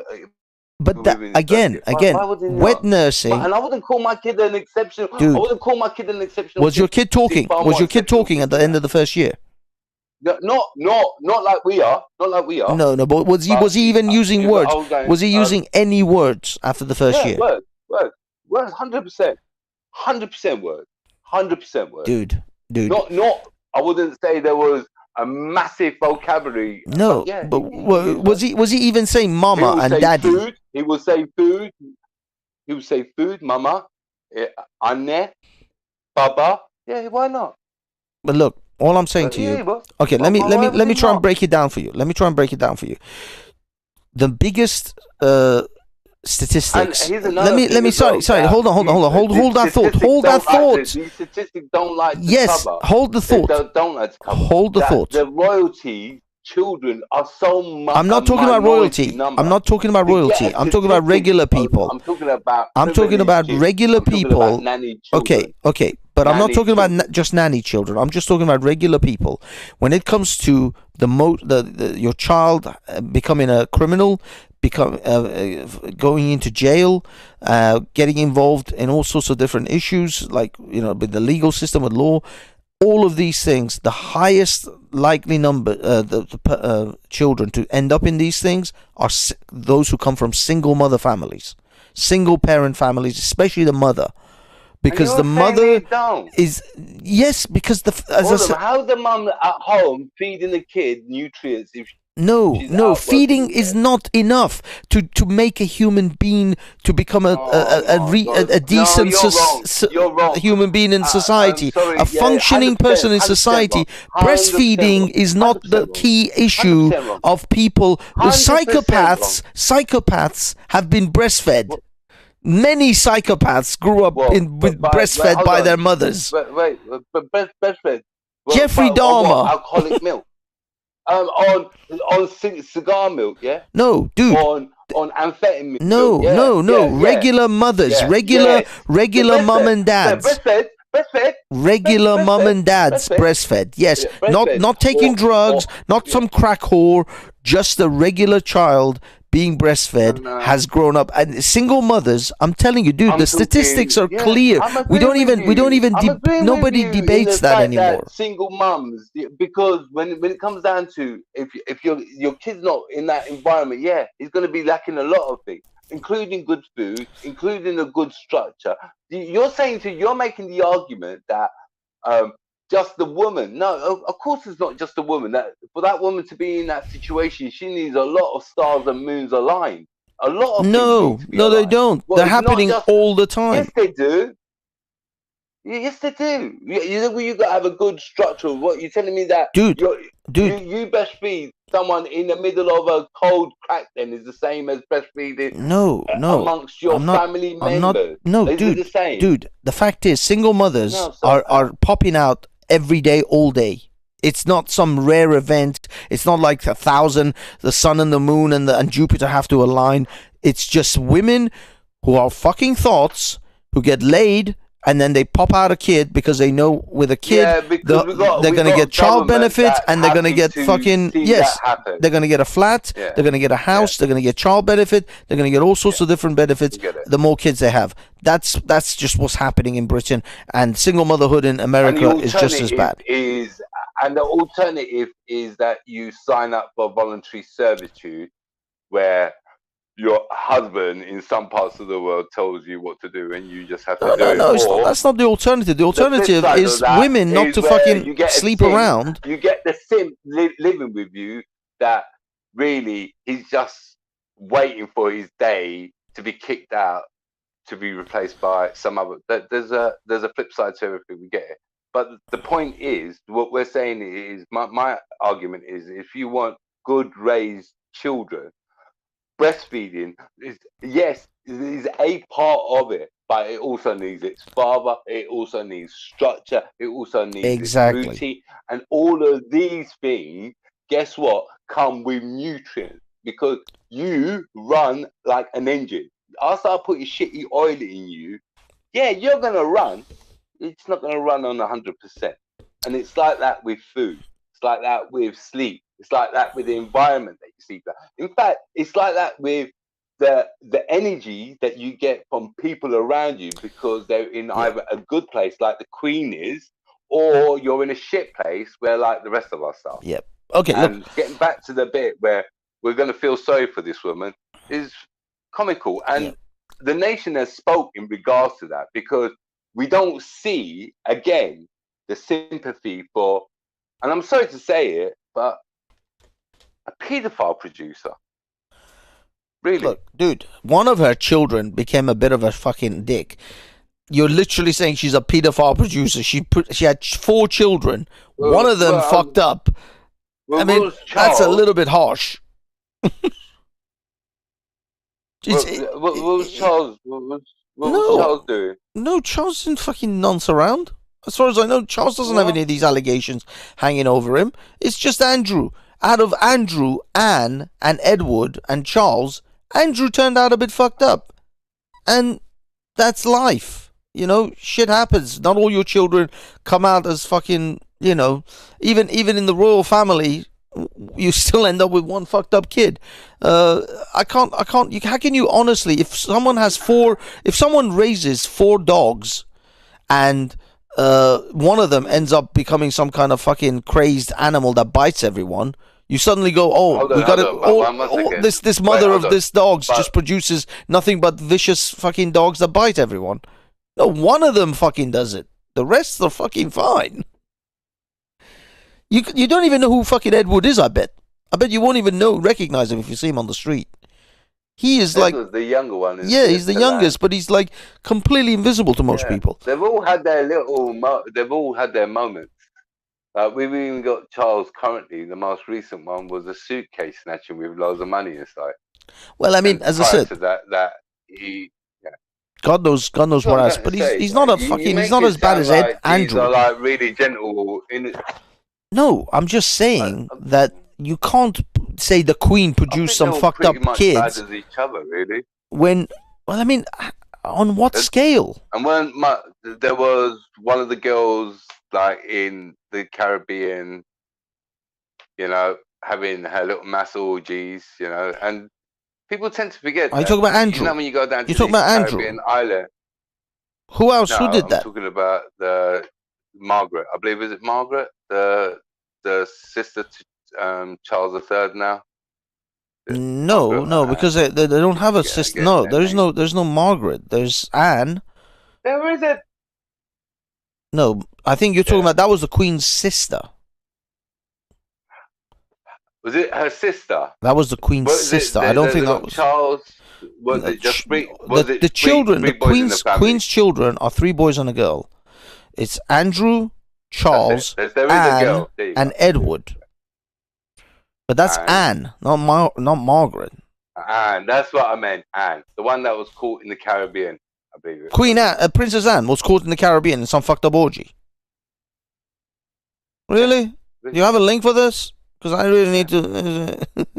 Yeah, bro. I'll gotta be honest with you. And here's another thing as well. I think there's been books out on this one. To be brutally honest, like this is the reason why I sort of like make these claims, because they're being written in the book and I don't know, man. Still standing there. I'm gonna need a bit more. Me personally, I like. Oh, Fergie. I think you're thinking about. Are you thinking about this ginger? No, Fergie is Andrew's wife, not the Queen's children. Or how about Princess Diana's mysterious death? Well, what do you think that was not connected to? This is, you know, you know what I mean? It's conjecture. I mean, don't get me wrong. I think there's some shit went down there. It's a lot of conjecture that does end up somewhat connected. Yeah. I mean, don't get me wrong. From my perspective, I think. I mean, now I recently heard. I think it was maybe Manny who said it. That it wasn't that they were trying to kill Diana. They were actually trying to kill Dodi, and Diana, was caught up in it, and so she happened to die because of the accident. But actually, it was Dodi that they were after. That was the target, because they suspected. Now this is all again fucking pure conspiracy, but they suspected that Dodi was going to propose to Diana, and was going to ask her to marry him, and basically, there's no way that the British monarchy would allow a Egyptian to be married to the mother of the future king of England, and have potentially the king of England having half Egyptian brothers or sisters or whatever, siblings. It's just not going to happen. They're not going to fucking taint the bloodline of fucking the British royals with half fucking Egyptians. And so that motherfucker had to go. At least that's the conspiracy theory. That they were Muslims as well. That was the most beautiful. Do you remember when they were marketed that? Yeah, the reason why they killed us because we can't have half Muslim children. Yeah. Being produced, or to basically have the newsflash. Dodi wasn't. Newsflash. Dodi was Christian. Well, I mean, it's not about. I mean, it doesn't matter whether it's Islam or something else. It's about Egyptian royal, Egyptian blood in the royal family. I don't think these guys were going to tolerate that shit.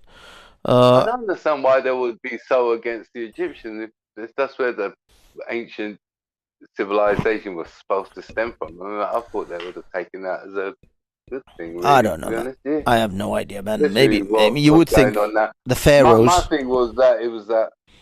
Yeah, I mean, my thing was that it was just, and I genuinely did believe it because it did come out with that. Yeah, that he was Muslim, and I was like thinking, yeah, that makes more sense.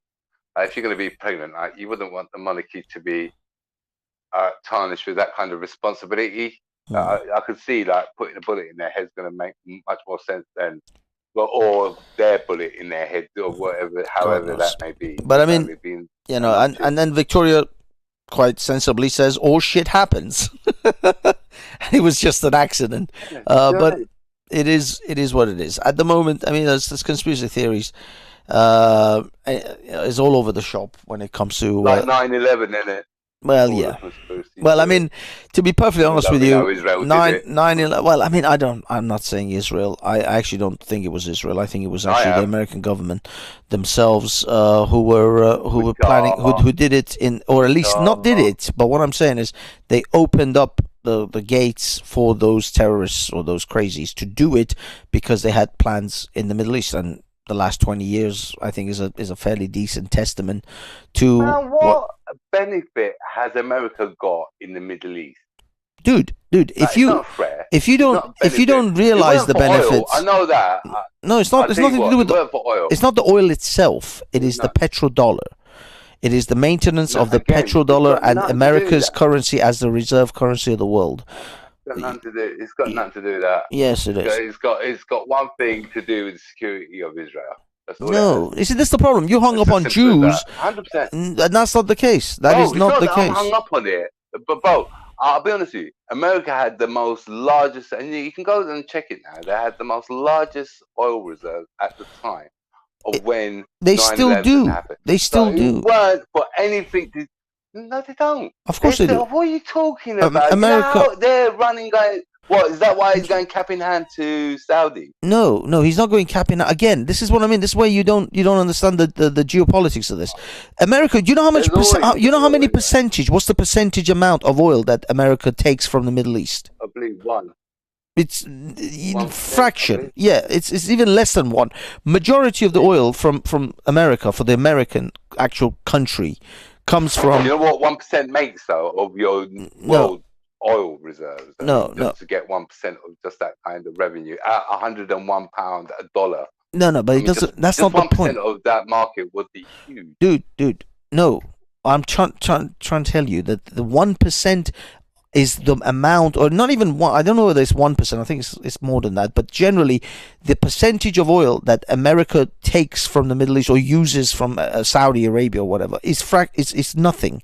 The most of their oil actually comes from countries like Venezuela or Canada. Right, so you're saying, and the ones that they produce themselves in America. To secure the petrodollar. Yes. For a country that has only 1%, what is the point of going there? Then? No, it's not. This is what I mean. It's like, dude, they went to Iraq because Iraq and Iran were planning to set up a new currency to sell their oil under euros. They were going to set up a new trading board in oil to sell in euros. They were going to get rid of the they were talking. No, they weren't going to get rid of it. They were going to undermine it. They weren't going to trade. They weren't going to sell their oil in dollars anymore. They were going to sell it in euros, and they were talking to Nigeria, and Iran literally was talking to Venezuela in regards to having them sell their oil in those currencies as well. And if they could get enough countries to sell their oil in other currencies other than the petrodollar, then they would generate a momentum. Even if the Saudis and the Emiratis and Bahrain would carry on selling it in oil, the others would not, and so it would create a destabilizing factor for America's as a. It makes more sense that there was a security risk and Israel needs to expand. No, nothing like that. They need their fuel to generate their nation. That's it. Use theirs, not your own. That is not the case, dude. Because it doesn't even hold up in the last 20 years of evidence, because Israel did not expand. That's bullshit, Banksy. Who did they expand to? This is. What are you telling me that Israel is not in Golan Heights right now? Dude, they've had the Golan Heights since the 1960s and 70s. Before, what am I talking about? The 1940s or 50s when Syria attacked them. They took it, and then what happened? No, And then what nothing. happened? They haven't given it back. They What- took what? it and they've held on to Oh. it since. They haven't given it back to Syria. Syria wants it back, but they haven't given it back. They have no intention of giving it back because Syria lost it in a war. When you lose All right, land in a so war, you it- lose land in a war. That's your fucking bad luck. Syria What- the Syria war has that was what? and by the way, they are now excavating. Israel is now excavating. There's a company that was like 15 years ago. I saw this, where a company is actually looking to develop to see because they suspect there's oil in the Golan Heights, and so they are now beginning to see if they can actually draw that oil from the Golan Heights for Israel. So yes, Israel is going to hold on to the Golan Heights no matter how much Syria complains and bitches about it because they fucking lost it in a war. That's what happens. Go cry me a fucking river. I don't think the Turks would willingly give back any part of the Turkey that they've won in wars. Are they going to give back Constantinople? Is Turkey going to become Christian again? I gave back, bro. No, Turkey gave back loads of land, man. Loads. Ah, You know that they used to own a lot. No, more than they what lost Turkey a did, lot man. of it. The Turks lost a lot of it. They didn't give it That's what I away. mean. They give it back, lose No, it. they didn't Same give it shit, back. No, someone with a gun came and fucking took it. They didn't. The Turks would never give up their. Hold on, how did they get sovereignty. that bit of land? They got it exactly the way that they lost it, innit? They didn't go in there and ask for them, yeah, can you give me your bit of land? They went in there with a gun and someone came with a gun. And they lost the war. This is why Turkey lost the area of Palestine. That was all part of the Ottoman Empire, and then the British won it through I don't know, was the First World War? I think it was during that period when the Turks allied with Germany, and they lost that war, and then they lost again during the Second World War. So yeah, unfortunately, I'm sorry. That's the way of the world. We can't, suddenly miraculously think of ourselves in some utopia. But again, you say because it was a petrodollar, but yeah, for a place the that Iraq situation was all around protecting America's and not interest. the fact that it was for Israel, as you seem to know, Look, deny. there may be look. Okay, let me try to, because the thing is, it's not black and white. You know what? You outwit yourself. No, but Banksy. look. I was sitting there thinking, you know what? I'm gonna let him dig his own thing. I'm the thing like is, an idiot. And you know what? Because this is what you do, bro. Okay, let me try to give you more clarification on my position. The fact, the primary motivator of America going into Iraq was to protect the petrodollar. The side effect of that may have been that Israel would benefit from Saddam Hussein no longer running Iraq, and they would have. It wasn't the primary. Now you're trying to make out that the primary goal of America was to go and take Saddam Hussein because of Israel. I proposed that it was actually to protect the petrodollar, and the side benefit was Israel's security. Again, I suggest for those that really want to know the true facts of this, which me and Banksy's currently butchering to shit, those should go to check Ryan Dawson's documentary in regards of the taking of that part of the world. Well, yeah, I mean, the full history, and then you could tell me it's over a petrodollar. That really makes no fucking sense when considering that America had all those oil-rich countries. We're right under them, around them, and we're easy to be able to, but they chose not to. The thing is, this is the reason. The reason I can also tell you that your Israel protection theory doesn't actually hold up is that Israel's been complaining to America and has been bitching them for years now to invade Iran, and America has not done that. If it was up to Israel, if it was truly the motivation, the primary motivation is to protect Israel, America would have attacked Iran by now. I'm sorry. Again, though, is the reason whys are important, isn't it? Yeah. Okay. Why hasn't America attacked Iran? All right. Well, why do you think? Do you reckon that people are now a lot more wary of like these bullshit wars, especially when you hear that we've come out of Iraq, like just withdrawn, and that's been televised, and yet they're they sort of like someone expect them to go into another war. And the clues in this Ukrainian war that we're currently going through, and the appetite for people's, the unappetite of people's willingness to see war. So you're saying that even though America's motivations are so incredibly strong towards protecting Israel, that they would attack Iraq for it, they would invade Afghanistan for 20 years for it, but they wouldn't attack Iran because now the people don't really like it. They don't like the American government. No appetite, bro. They don't have the appetite. So the motivation isn't that strong. Here's another thing. There's no reason. And wait, hold on. And there's really no reason, because unlike the 9/11 attack, again, we've not got them coming over and doing real big destruction as it was seen then. But the fact is that you need okay. Need, as much as you might hate a country, you still need a valid reason to go in. Why can't they conjure up another 9/11? Why can't they conjure up another 9/11 if they conjure up the first one? A little bit more. Well, I think people may be more on guard. Really? You think that if a plane runs into the Empire State Building, the Americans will be so much more savvier and doubtful now that they wouldn't believe that the Empire State Building just got attacked by an Iranian? The first time, all it was is that the charges weren't pressed. That's all. That everyone was caught in regards to whatever has been done. And again, for those that are doubting it, do go check Ryan Dawson's documentary that was done on this. That's going to make Banksy look very silly in regards. But what I'm trying to tell you is that if that was the case, they could have done the same sort of thing to conjure up another 9/11 event to attack Iran. How is it that that's not emerged? That would have been the case if people weren't so against the Iraq and the Afghanistan war. Again, it's an enlightenment. So you're saying that another attack, a 9/11 style attack, think initially you would not be accepted, and I think people would know it to be a fake or stage event. I mean, do you remember when the Bali bombing? There was rumors going on that there was saying that this is a staged event. That even the Boston Marathon.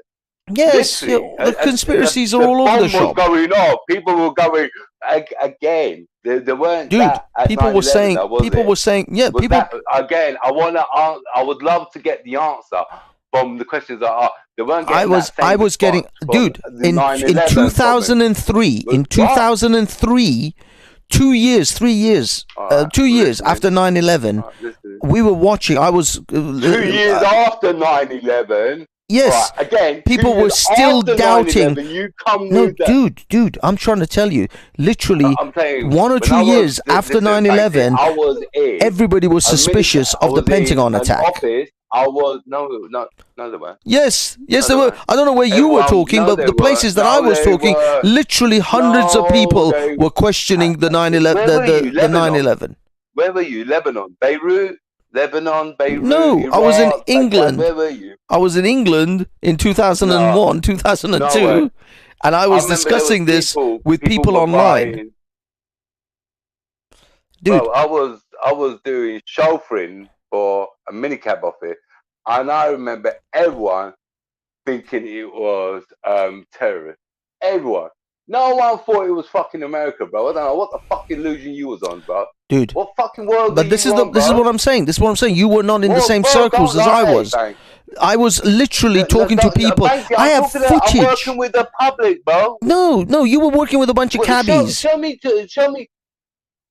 All I'm trying to tell you, international flights. These people coming on first class business. What I'm trying to tell you, they were all going. Is in this terrorist that did that. Look. The thing is, these are anecdotal anyway. None of it is worth anything because we're making anecdotal claims. What I'm trying to tell you is that in 2002, first of all, you're saying that weren't the case. When I know blatantly that were the case. You're saying that 7/7 bomb. You were saying that no, that they thought that might no. People were saying that was fake. That was fake. Literally days after that bombing, people were saying this was staged. I was listening to people online talking about how this was staged and that these people were all how many actors. People were saying this? How many people? How many people did Hundreds, you hear say? literally hundreds of people. I was sitting in Pal Talk rooms that had over 200 people talking about the 7-7, Building 7. I've literally still got those files. I still got the video footage, or the incredibly shitty video footage of the supposed plane going into the Pentagon, a building that is literally the most secure building in the world, surrounded by cameras, and the only footage that they could give us was literally couple of slides of film which looked like two photos of one, some blur, and then the next thing, an explosion in the Pentagon. On a time lapse video. Yeah, but it's bullshit. Right, so that was bullshit. Again, you mean to tell me that? But what that's doing once every Hassan, like taking 3-4 photos. Yeah, but Hassan, listen. That's what you're gonna get.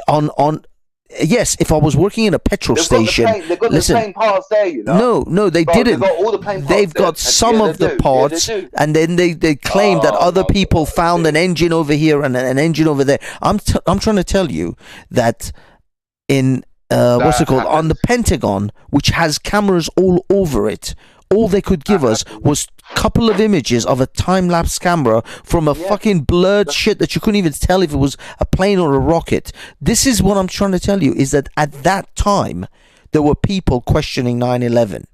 At that time, people were there was 1 million people. I came to London. There was 1 million people in Hyde Park protesting the Iraq War, because they were going into Iraq in 2003 on the basis of weapons of mass destruction, and they also tried to tie fucking Saddam Hussein with 9/11, with Osama bin Laden, and that 45 minutes bullshit. Dude, that was in 2003. That weren't on that time. That was in 2003. The fucking Iraq invasion is documented in history. Loads of people that thought that was a real thing, cuz. Dude.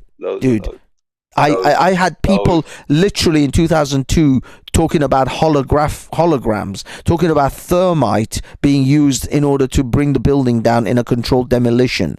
There were people in 2002, 2003 discussing these things. I don't know where you were. I don't know who you were talking to, but the circles I was discussing these things with, there were people literally within the first couple of years. On YouTube, I was into Charles Veitch when he was talking about this back then. So the Diana conspiracy back there.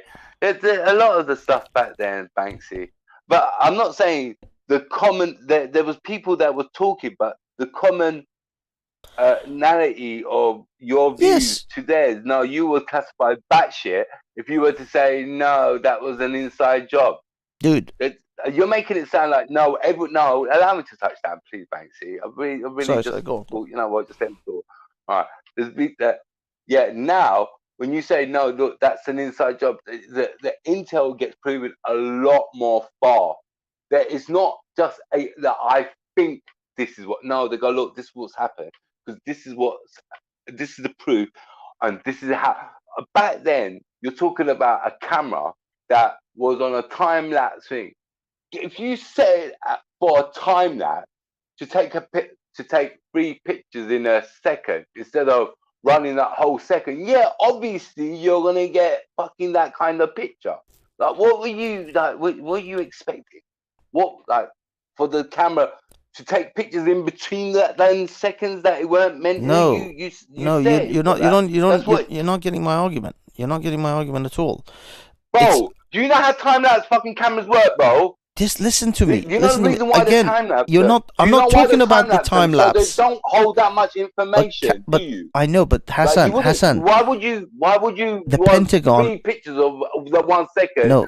Unless you want to condense that down. Hassan. The Pentagon has live feed cameras that are rolling all the time, 35 frames per minute, regular record. There's literally a gas station across. Listen. There was a gas station across the road from the Pentagon. This wasn't like in 1980. This was 2001. We had camera technology that video recorded things in live action, not time lapsed. There was a camera on the in a petrol station across the road from the Pentagon, which the FBI seized their films and never showed that footage to anyone. So the Pentagon had cameras that were not time lapsed, that were just regular So what's film, that prove? That but they got showed it and none they of that seized to it? us. Yes, and because they didn't want anyone to see what this footage is. All they released was a bullshit time lapse fucking footage for us. Why couldn't they send us actual full 35mm footage, regular 35 frames per second footage? Because I know that the Pentagon has those cameras That's their narrative. all over it. Well, then this is what I'm trying to tell you. That's why back then, but again, people have wised up for their narrative. But listen, what I'm saying. Hassan. And now we've got a far more, like, for example, their methodology of these ways are far more familiar to people. You know, you could fool the people some of the time, but you can't fool the people all of the time. It goes to that. Like, it gets to a point where, you know, like, the only way they're doing now is with this fake, you know, like, where they put one person and they're like superimposing another. It's got to that. Did they have that in? Look, dude. Yeah, now you can do deep fake. I don't know. Did they need it? What I'm trying to tell you Did they need it 50 years ago? No. Look. Because if they did, this conversation went way out of fucking left field, because we were talking about mothers and divorce courts and shit, and now and women falsely claiming men, and now we're talking about 9/11. I have no idea how we ended up here, because this is not what I wanted. But I know you're obsessed with Jews and you're obsessed with Israel, and I think you are fundamentally wrong. Yeah, of course you are. Of course you are. Tell me one conversation you had with me in the last year that didn't involve Jews and Israel. Well, hold on. Again, though, when do we talk about something that's not political and that's so influenced? Dude, do we talk about I was talking about divorce courts. I was talking about false allegations by women, and you still ended up on Israel, and we ended up in fucking Israel and Palestine. How did you get here? How did we get here, Hassan? Think of the conversational route we took when I was discussing the Queen to begin with, the media lying to us, and then we ended up on Johnny Depp. And then we ended up on Johnny Depp, women lying and falsely accusing and slander, and then we ended up on Jews and Israel. How did we get here? If you're not obsessed with Jews and Israel, how did we end up from Amber Heard and women lying and falsely accusing men of all sorts of charges to fucking Jews and Israel? No, hold on. No, the bit that I'm going to get to is in regards to that. If it narrates down that road, but Banksy, finding yourself there is a bit of a silly question to ask. Like, if we are only talking about politics and the fact that you got a media that's silent, well, who are these owned by? But this is what I mean. This is what I mean. You always take it to the Jews. Sorry, one minute. Shut up. 1 second. The WF are who? The WEF are who exactly? They're not Jews. The WEF. Yeah, the World Economic Forum are not run by Jews. Who are they? It's a whole culmination of millionaires, billionaires, corporations globally. Global corporations. They're not all, and they're not all Jews. Yeah, you're right. They're definitely not. This is what I mean. They need to be all. Do they need to be? Does it need to be all? The Saudis have representation at World Economic Forum. The fucking Dubai, the Emiratis do. Baba. Are they all Jews? Saudis are Jews, Baba. Oh, fuck the Saudis are Jews, Baba. Well, there you go then. If you believe that the world is all Jews, Muslim and a Jew, bro. What's the difference between a Muslim and a Jew, bro? What? I don't know at this point. I honestly don't know, because I used to think I knew. There used to be a fake narration. Wait, one you could abuse children, the other one you could abuse children. One you could abuse women, the other one you could abuse women. One you could kill your enemy, the other one you can kill your enemy. Show me the difference, bro. Where's the difference, bro? How about the Chinese? How about the Japanese? I've asked you a question. What were the Chinese doing? Were the Chinese doing anything until they were given the power to come out of communism? Were they? What do you mean? What were they doing? They're also involved in all of these economic forum shit. a million years they've been there. Had been done nothing. Not really they a get million. brought into capitalism that were what? It's billions of years. There's supposed to be billion year civilization. No. Supposedly, I don't know. The human Homo sapien has been around at best about 200,000 years. The millions doesn't even come in. Years. Let's go 200,000 years, guys. Let's go 200,000. Let's go 100,000 years just to be on the safe side. Was that? That's well before. Yeah, were they all Jews? Yeah. Were they all Jews? Huh? The Jews were the ones who came out of Africa. Were there a problem until? Were there a problem until capitalism come into there? Were they? Were they? Were they? Were they? What the capitalism worked really well for the Chinese. No, the answer to that, Banksy, is no. All right. Then they were giving money. All right. Okay. And contract. No, okay. The Chinese knew the concept of money before who runs Jews. That here? Who runs that here? The thing is, dude. The banks. The Chinese and the Japanese had concepts of money before the banks and the modern economic system. Yeah, They've always had money. But again, they had that. But the value of that money was what, Banksy? Paper. It's irrelevant what you have. It's but they had gold. They mostly dealt with gold coins, just like everyone else. All right, so they had gold before then, didn't they? Yes, they had gold and silver. Were they rich? Were the people all rich? No.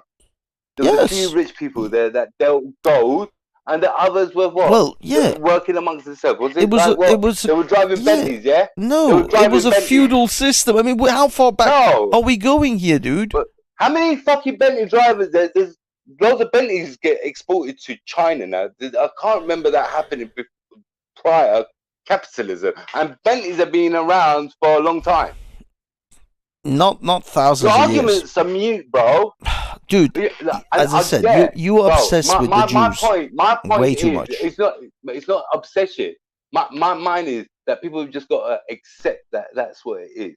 Because if you, like, for example, this grooming gang, it's these these bloody Muslims are the problem.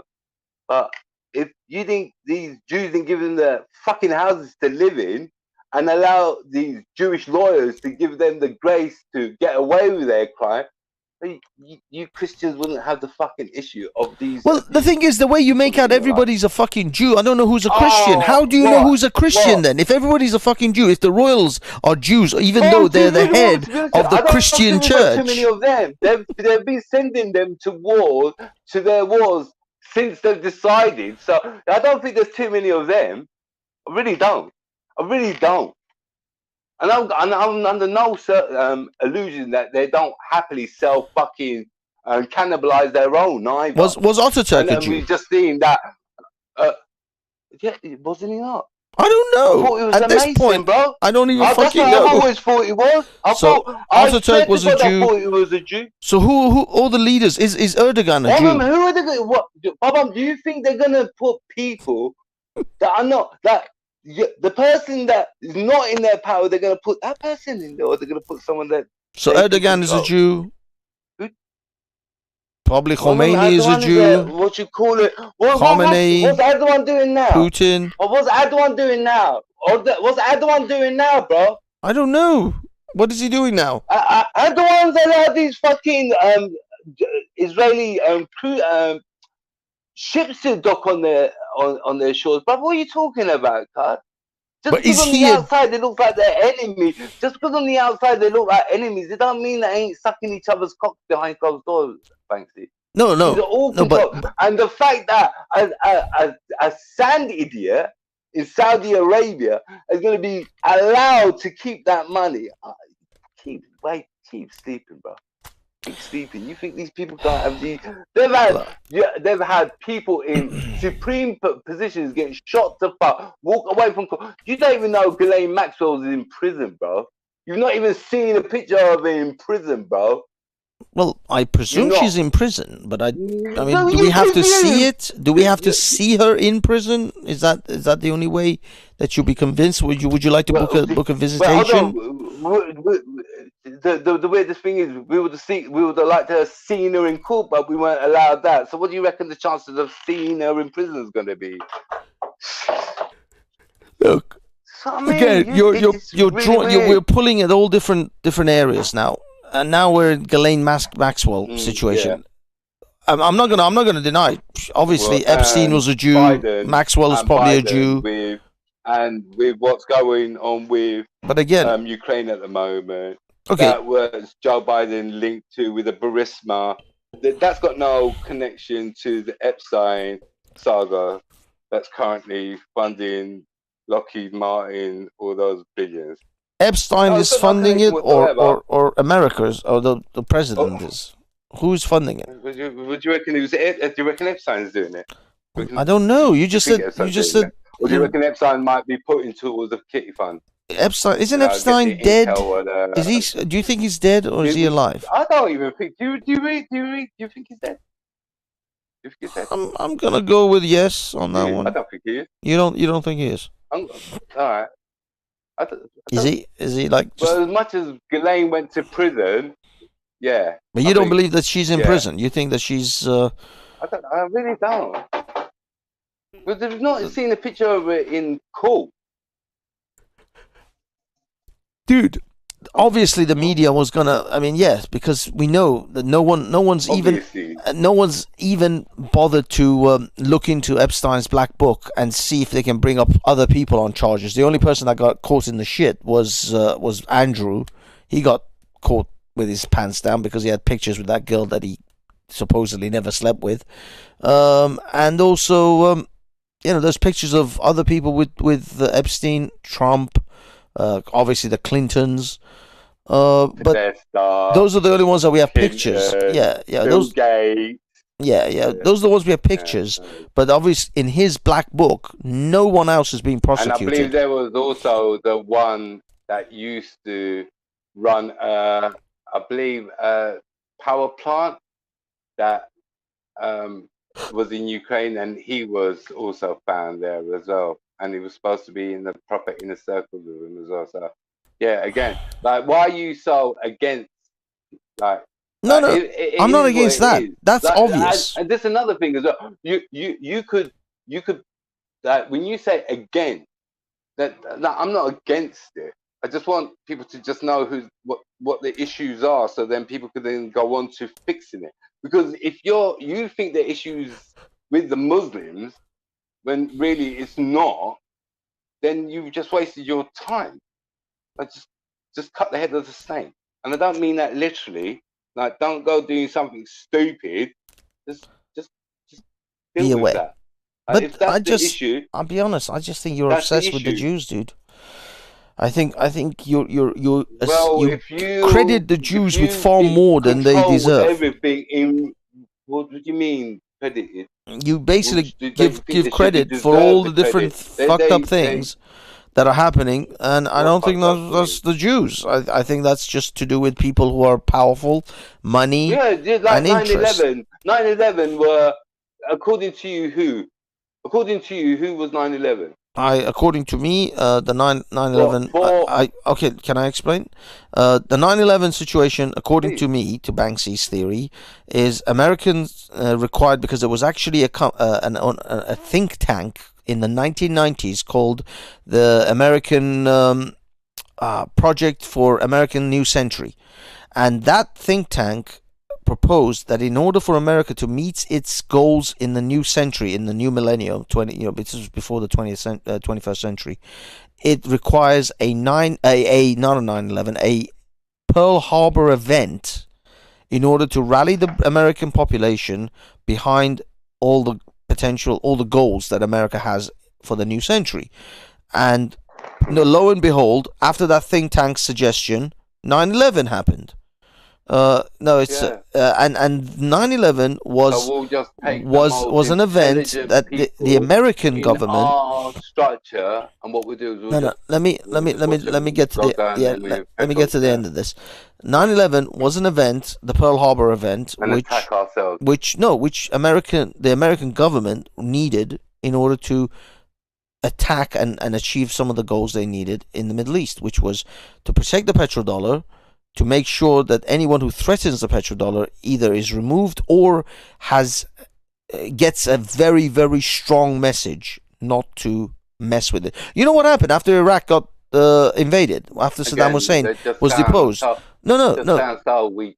No, listen to this. What happened? You know that literally weeks, I don't know, maybe weeks, maybe months before 9/11, before the Iraq invasion, Iran set up a stock exchange to sell Iranian oil in euros. They literally set it up to do that. They were ready to go. Then Iraq happened, and Saddam Hussein and all that shit. Guess what happened to that stock exchange? Never came to fruition, never came online. It just fucking vanished. Iran went right back to selling oil in dollars, just like everyone else. They never moved forward with that. So when Iraq got invaded, that was a message that was sent. That sounds more like a side hustle to the main event. Well, this is the difference from your perspective. I'll have a bit of mac and cheese with my fucking lobster thermidor, bro. But dude, that's what that sounds like. But what I'm saying is, I'll have a little bit of mac and cheese with my lobster thermidor. Yeah, bro. You and I. When you convince yourself that that America doesn't want a finger in a market where it's got the advantage because it's their market. It's like the stock exchange. It's something that, I mean, these Wexners are getting tipped 6 months before on what's going up, what's going down. They've got the inside. They're not going to make money, so they can't trust these sand people because they might lose against them. That just sounds like that sounds like their wet dream. Man. No, it's not that. Sounds like their wet dream. I'll be honest with you. If you said to me that I've got there's a group of people that got 6 months advanced intel on you on the market where there's money spinning. Do you want it? Yeah, they said no. Yeah, of course, yeah. And Banksy believed it. Banksy signed that shit right down. Yeah, I'll have a double portion of that. I'll have a double. Make that with it. I mean, again, this is where you and I part ways when it comes to. The motivations. When Saudi Arabia now not being in bed with them and Turkey not being in bed with them. I mean, yeah, this is just all coincidence. Just all coincidence. So you're telling me that after decades of Saudi Arabia despising and hating Israel, this was all just a ploy for 60, 70 years? What did they do? What do you mean? What did they do to each other? They had sanctions on each other. They had. They literally went to war. They literally went to war. What happened when the Saudi sanction prince got sanctioned? What was his caviar put up by 5%? What happened?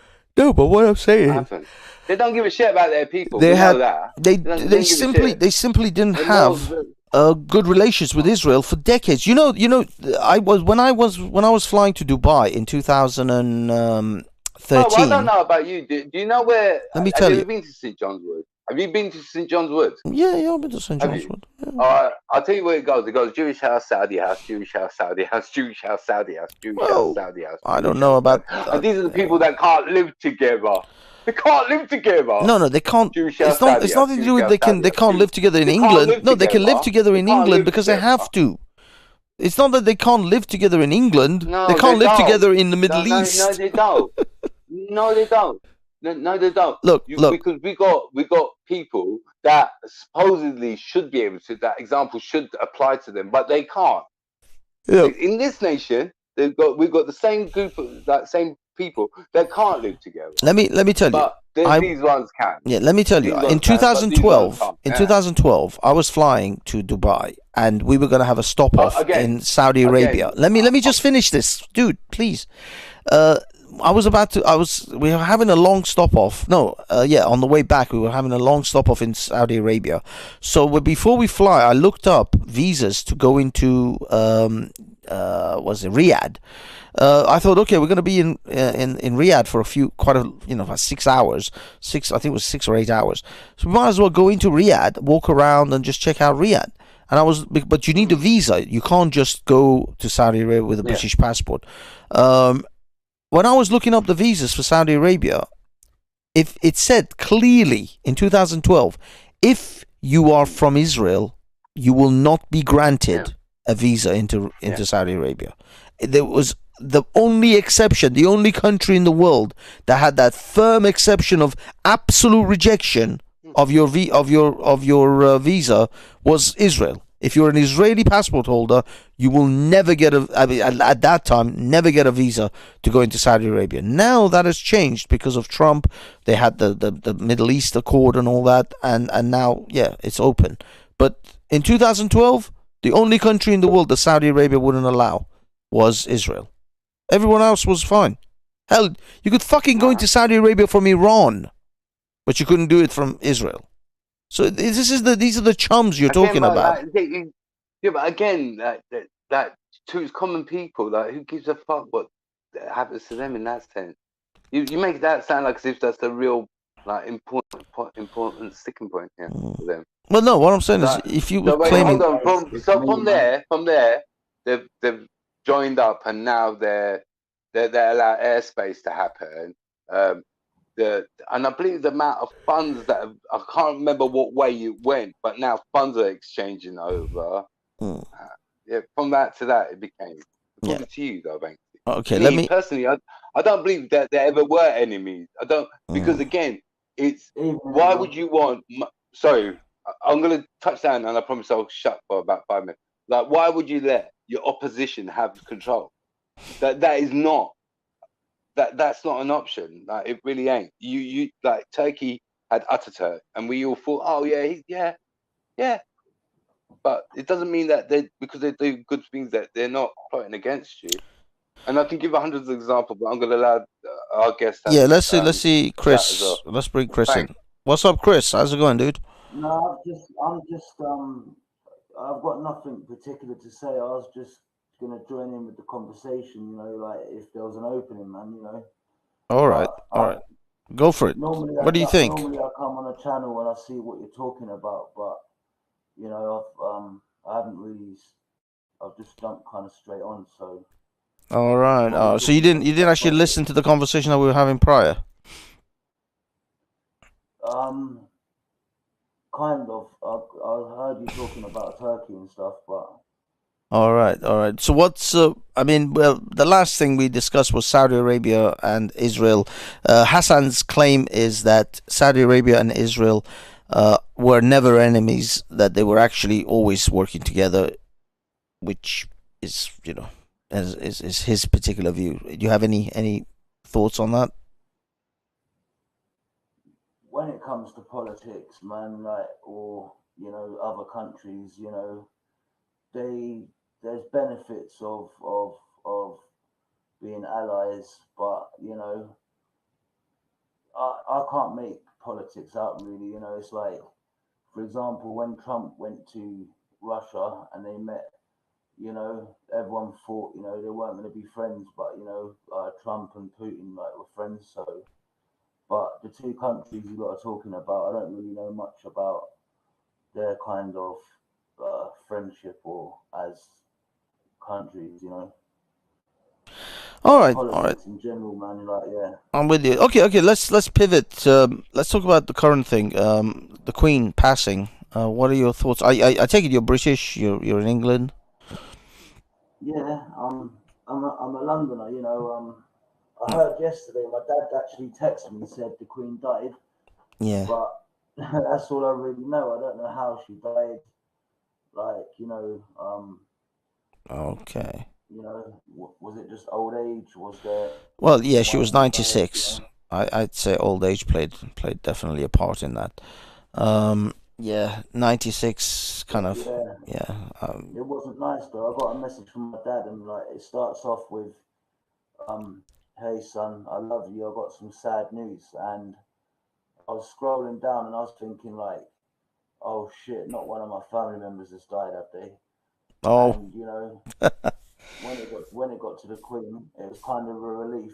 Not that I don't like the Queen, I do like the royal family. But you actually thought it was your family. The Queen died and one of my family members, but still, it's sad, you know. Like I'm 36, and all I've known is the Queen. So, Yeah. but you know, I do think the royal family, you know, need to kind of get with the 21st century and all that. Yeah. They've got to move on. So I think, you know, maybe, you know, a new king, you know, could be good for the royalty and that. But I just don't want Charles to become king. I'd rather he abdicate and let William do it. But I'm with you. you know, I don't know what his intentions are, but you know, I think William and Kate would do a better job. Personally. Interesting. Well, yeah, a lot of people have question marks over Charles's sort of kingdom, becoming a king. I don't know. I'm not particularly. We'll have to wait and see. Basically, one minute he says, "Oh, like, you know, I don't really want to be king now," you know, and then the next thing he says, "Oh, is, you know, I'd like to experience being king, see what it's like." I got a feeling that he will be king, but it will be a short-term arrangement. I think he'll be like, yeah, you know, because whoever's next in line always kind of gets, what's the word? Yeah, they kind of get taught when you're next in line. They kind of, you know, pass on information for the successor. So I think, you know, he might be king for the sake of passing his knowledge down to William and Kate, maybe. I think he might do it for a couple of years to see what it's like. Well, I mean, to be perfectly honest with you, the Queen became the Queen at the age of 25 or 26, so it wasn't like she had to have like decades of tuition to become the Queen. You just simply become the Queen and then you just go for it. So I don't know if William, even Charles, requires like apprenticeship on how to become king. I think you just get on with it, really, and that's what she did. So I don't know. I honestly don't know if these guys need any more any more tuition on the role.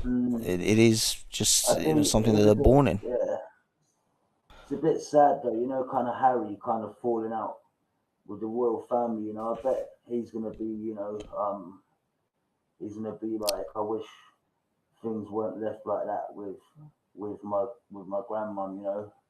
But yeah, I think even though like William left as a royal, you know, I still think, you know, there was love between the Queen and you know, Harry and that. I'm sure. I mean, you know, I'm sure she loved her grandchildren, but unfortunately, Harry is a cuckold. Harry has been cuckolded by his overbearing and narcissistic wife. It's strange though, you know, she, like, the Queen just kind of makes her jubilee, and then a couple of months later she kind of dies, you know. Well, as I said, you know, she's 96. It's you know, at that stage, every day is a bonus, really. So what? The jubilee was for 70 years, right? Yeah, the platinum jubilee. Yeah. Oh, 70s is platinum jubilee. That was, I think, that one was her platinum jubilee. I don't know. I think the next one would have been diamond or something. Or was the diamond one before platinum? Is that 100 years or something? Actually, no. I think diamond might have been. Someone's gonna. Yeah. It's unlikely someone's gonna lead for 100 years because, you know. Exactly. To even to live to 100 is you know, is an achievement in itself. But that means, you know, that means you have to be born king, you know, or queen. So yeah. Well, I mean, yeah, it's it is an achievement that she reigned as long as she did. But I'll be honest, I think she's the only monarch that actually had a 70-year jubilee, right? Oh yeah. She's the longest reigning monarch, certainly in Britain, but also I mean, some people debate because I think it was Louis the 14th or Louis the 17th. I forgot what. Is a French king. He became king at the age of 6, I believe. At least someone told me he was crowned at the age of 6, and yeah. Let me guess. Louis the something. Yeah, Louis the 15th or Louis the 16th, something like that. And he is apparently the longest reigning king ever. But a lot of people say that they don't accept Louis the 15th or 16th or whatever because he became king so young, at the age of 6 or 7 or something. So because of that, they don't really think that he was like he was crowned king, but he wasn't really ruling or doing anything until he was much older. What, so the French have a royal family as well? No, they did. This was before the French Revolution. This is long before France became a republic. This was during the time that they had the monarchy and the different aristocrat classes and stuff like that. I mean, that was the whole point of the French Revolution. It was kind of a communist type revolution where the people took the country from the aristocrats, same as in Russia, where the people took the country from the czars. So that's basically right. The actual, in the olden days, kings and queens basically were the equivalent of what the government now. Yeah. So they were the government. For England to have a royal family, I think that's just because they've just kept it going. You know what I mean? Well, it was Oliver Cromwell. Countries that don't have a royal family. So. Yeah, it was Oliver Cromwell that actually, because Britain had its revolution as well, except the difference was between Britain and France was instead of killing all the aristocrat class, Britain kept that structure and they reinstated a king, but they created a king or a royal status as a constitutional monarchy. So the king is still a king or queen, but they don't have the power of the state. As in, they can't rule and dictate to us. Yeah. The House of Commons makes laws. The Queen, the King has to still approve it, and they still have to approve the Parliament, and they have to approve the Prime Minister. But that's the kind of power levels that they have. They can't dictate to us. On a legal standpoint, though, if something went through Parliament and the Queen objected to it, right? Still, the Prime Minister's got more power than the King or Queen, right? Well, technically, as I said, when it comes to governing the country, yes, but I mean, it's kind of it's technical. Well, obviously, No, it's not technical. Not technical at all. It's how it is. It's governed by the will of the people, isn't it? Yeah, but the Queen does have powers to sort of reject certain things.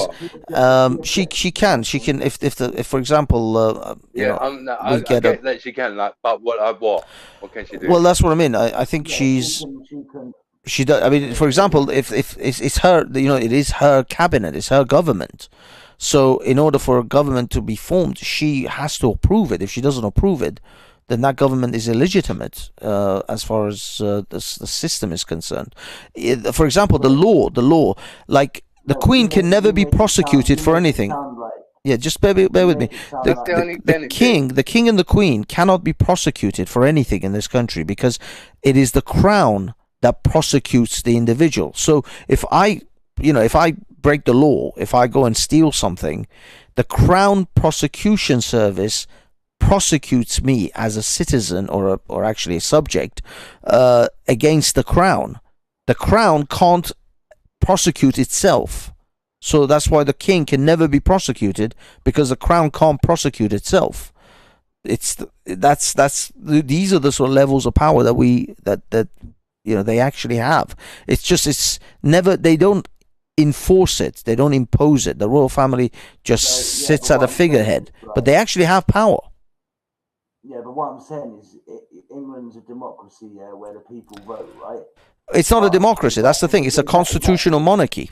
That's the whole point. It's not actually it's not an absolute democracy. What I'm saying is that we vote a prime minister, and they, you know, the prime minister and the politicians like deal with all that kind of stuff. But does like the reigning king or queen, can they have the right to say, yeah, we're not going to have a democracy anymore? It's going to go back to kind of, what's it called? The monarchy system. To the monarchy system. Yeah, could they do that if they wanted to or not? They can declare it. Of course, they would have a revolution on their hands, and then they would be deposed, and the monarchy system would be eradicated then. Because the people will not stand for a dictatorship, because a kingdom is a dictatorship. Yeah. So if the people won't stand for it, if the king decides, if Charles, says no, I'm taking back this country, and I'm dissolving parliament, and I'm going to run things from now on, he's going to have a revolution on his hand. Yeah, the country's going to revolt, the people will revolt against him, and then they will do what the French did to their monarchs, which is they beheaded them. You get some people that are, royal family till the end, that are going to side with the royal family. Then you're going to get people that have the... Yeah, you get Republicans and you get royalists.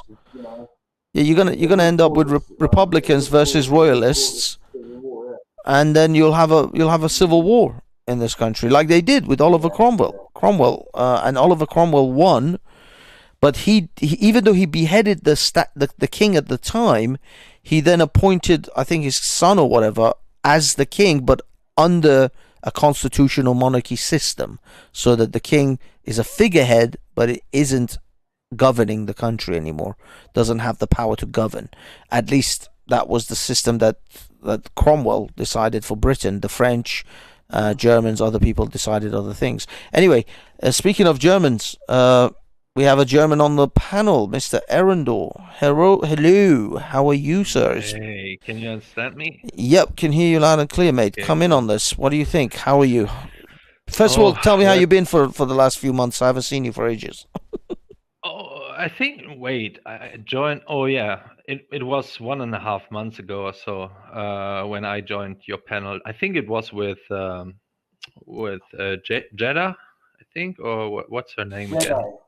Jupiter. Yeah. Jupiter or Jedi? No. Oh, you're talking about Jedi's panel when we were on there, and you and I were, we were fucking with those guys, and and What is Jedi's channel? That's Trilluminati, yeah. Yeah, Triller, Trill. Because I thought originally, sorry to get off topic. I thought, that guy who comes on the panel, Triller. I thought Trilluminati was his channel at first, man. Nah, he just calls himself Triller. He's a Sikh lad. Yeah, that's what I realised. But yeah, that's Trilluminati is Jedi's YouTube channel. I'll be honest, I've unsubscribed from there. I'm not going there again. Jedi's an absolute cuckold. Yeah.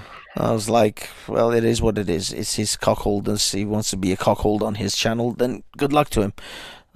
So I just simply left.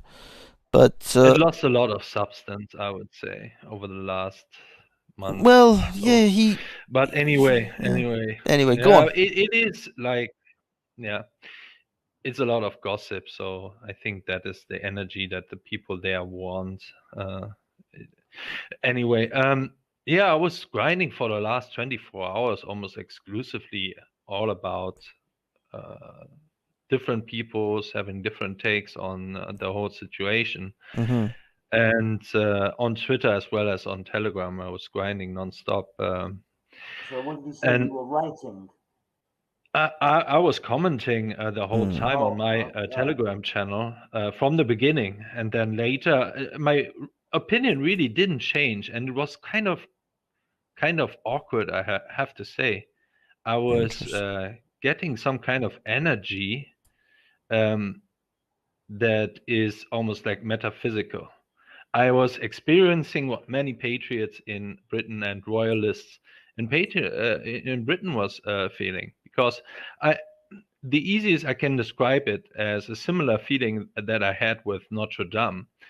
Even though I hated everything that the current royals stand for, most of them, right, with all the stuff that is a little bit more conspiratorial with the whole Epstein Gate and all of this. There's something bigger to look at, and that was especially clear when it comes to the enemy's reaction to this, right? I mean, the absolute, I've never seen over the last 2 years, and there were many shitstorms, I've never seen something like this.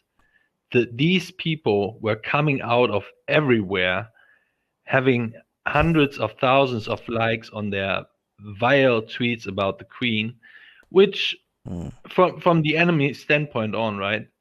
When I look at Britain, everything under her, if she was that powerful, which I deny, I think it is a representative role. I don't buy into this shit that the Queen has still the power.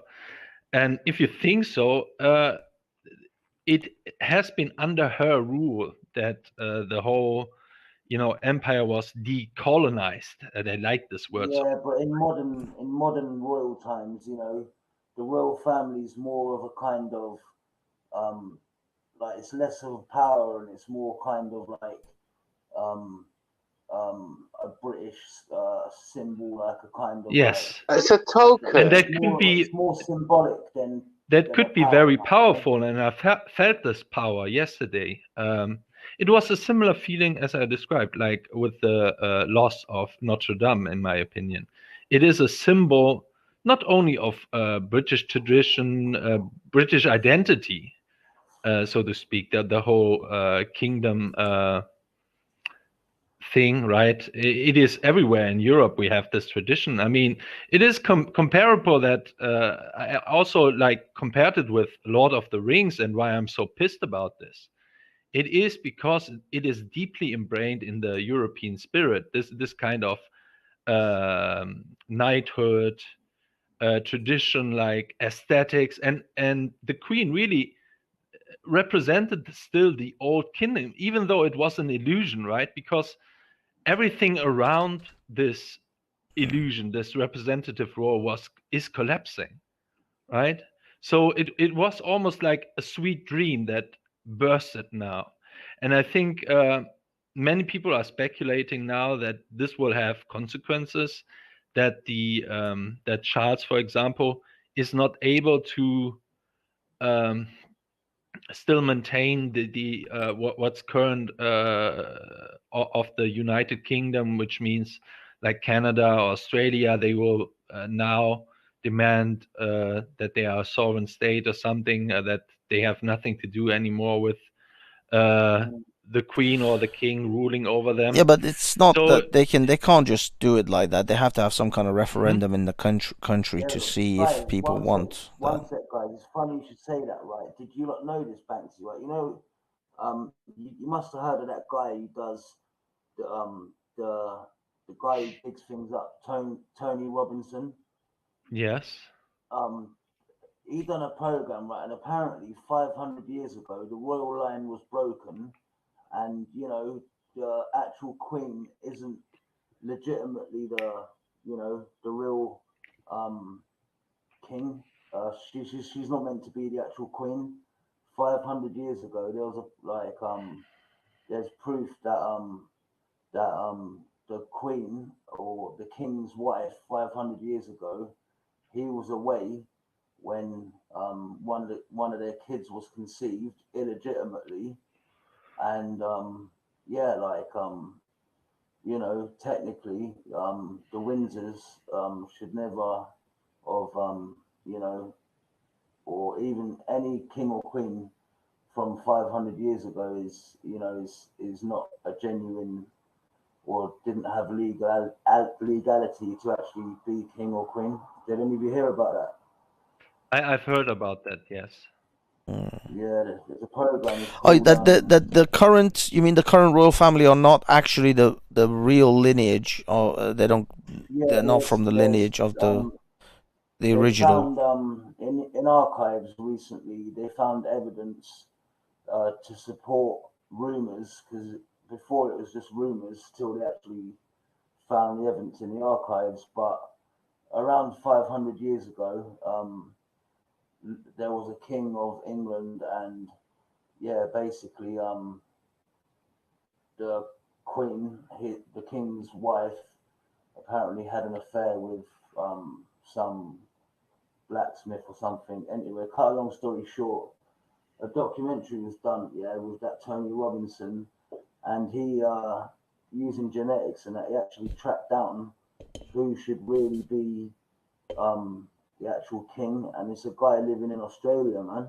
I was going to say that. Yeah, that's apparently the actual I'm gonna the post the person link. who actually has the real Into the lineage. side chat, yeah.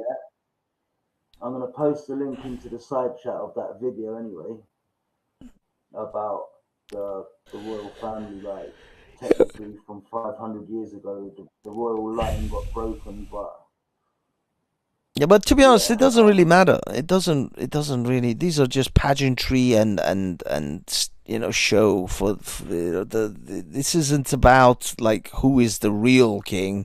No, because this current royal family, like as Hassan said as well, these are just figureheads. They're not ruling anything. So who no, of cares course. whether their descendants, the royal line got broken 500 years ago and another bunch were put into power or not? May I add to something? There's one thing that people are forgetting, that these people can be ousted as well. I mean, Yeah.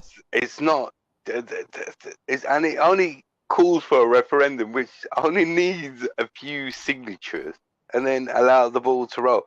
And they know this. They know this. The Queen, as I said, like the last survey that we had, she was just barely gripping onto things. And again, I'd like to remind people, the age of information is so different to what it was then. Completely different. Completely.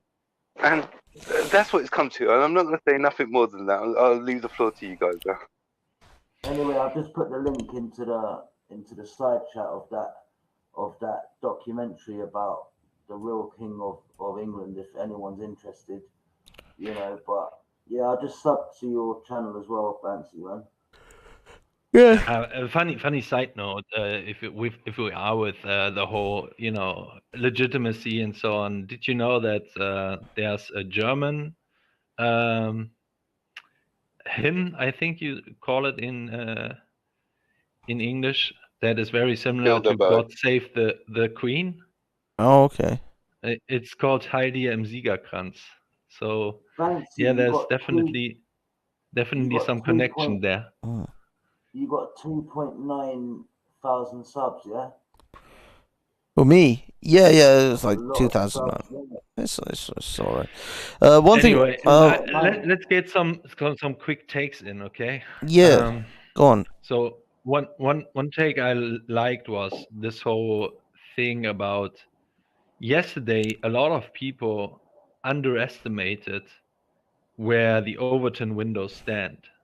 And if the media decided to put a spotlight on what has happened yesterday on social media, for example, have you seen the Hassan Piker video? No, I haven't actually.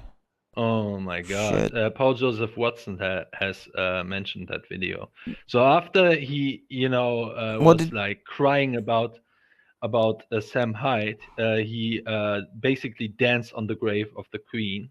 Right? Are you kidding me? Laughing about it and everything like this. Yes, he did it. Damn. But that is the same idiot who said America deserved 9/11. So let's be honest. Yeah. He's not known for his good takes. Yeah.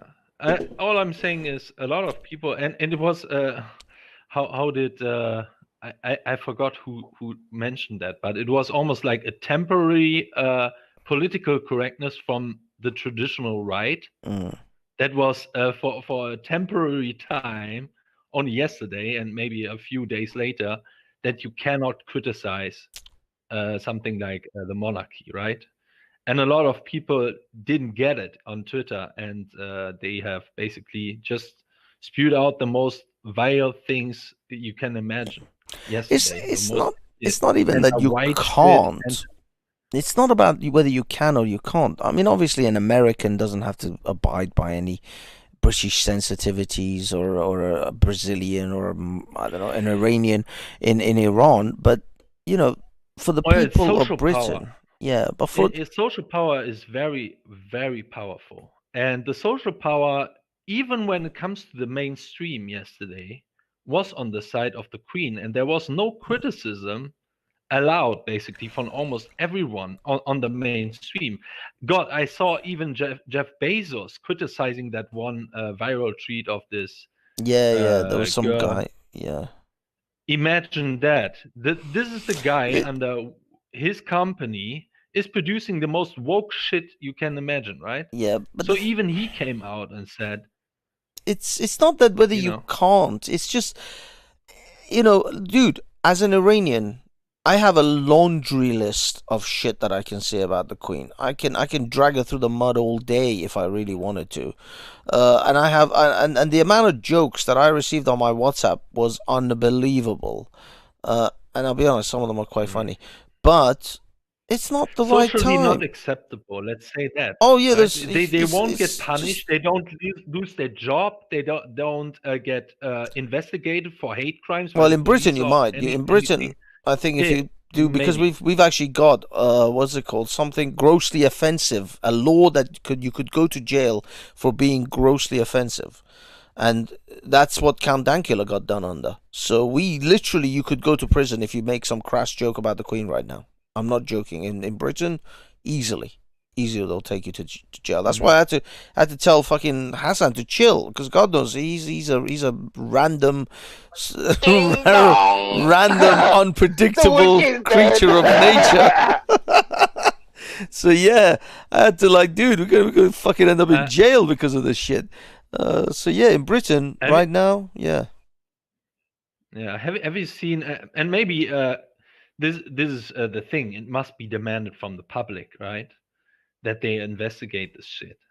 And if you want to have some social activism, now is the time. When Banksy is right here, this is the perfect time to punish these people.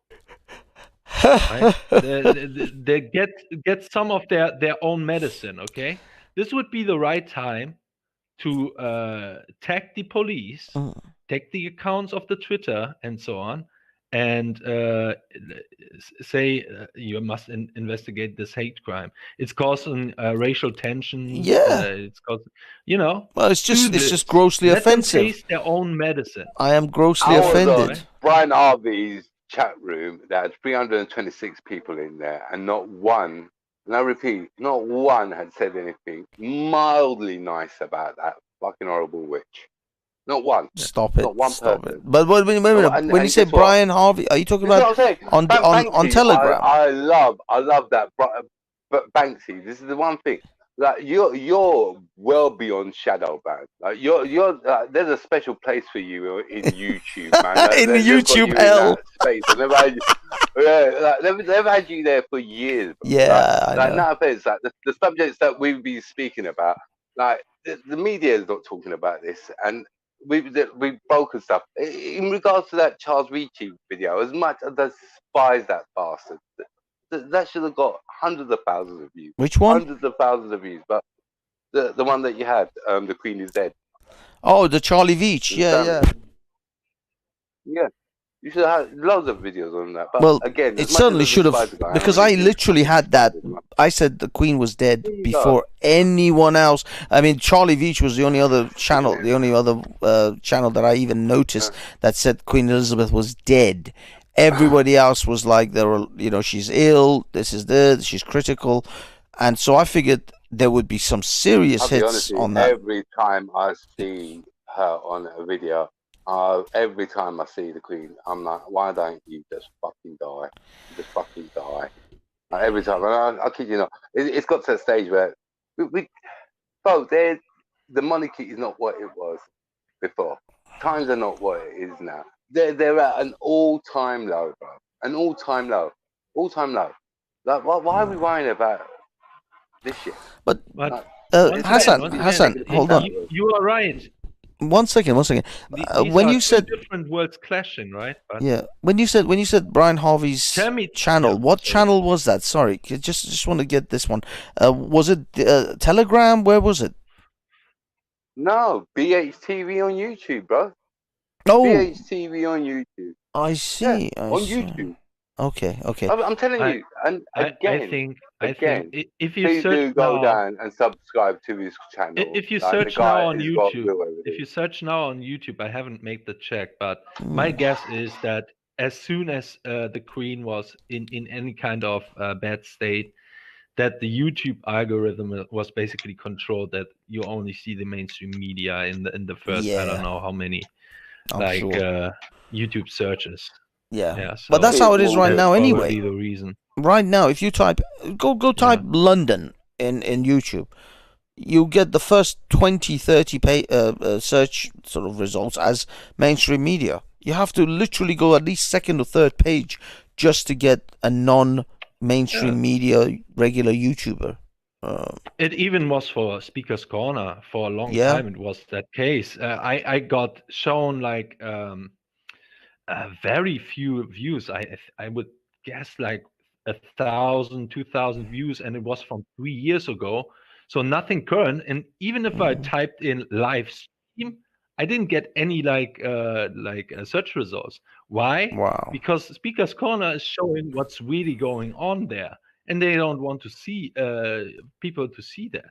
Yeah. Yeah. No, because of all the ethnic and cultural, religious clashes there. Yeah. They don't want people to see that. This is why most of the bigger channels at Speaker's Corner stopped live streaming, because they were Yeah. getting smacked with all sorts of restrictions from YouTube, and strikes and all sorts of things. So most of the bigger ones now don't live stream. Only the smaller, like 1 or 2,000 subscriber guys can seem to live stream, and they do all right.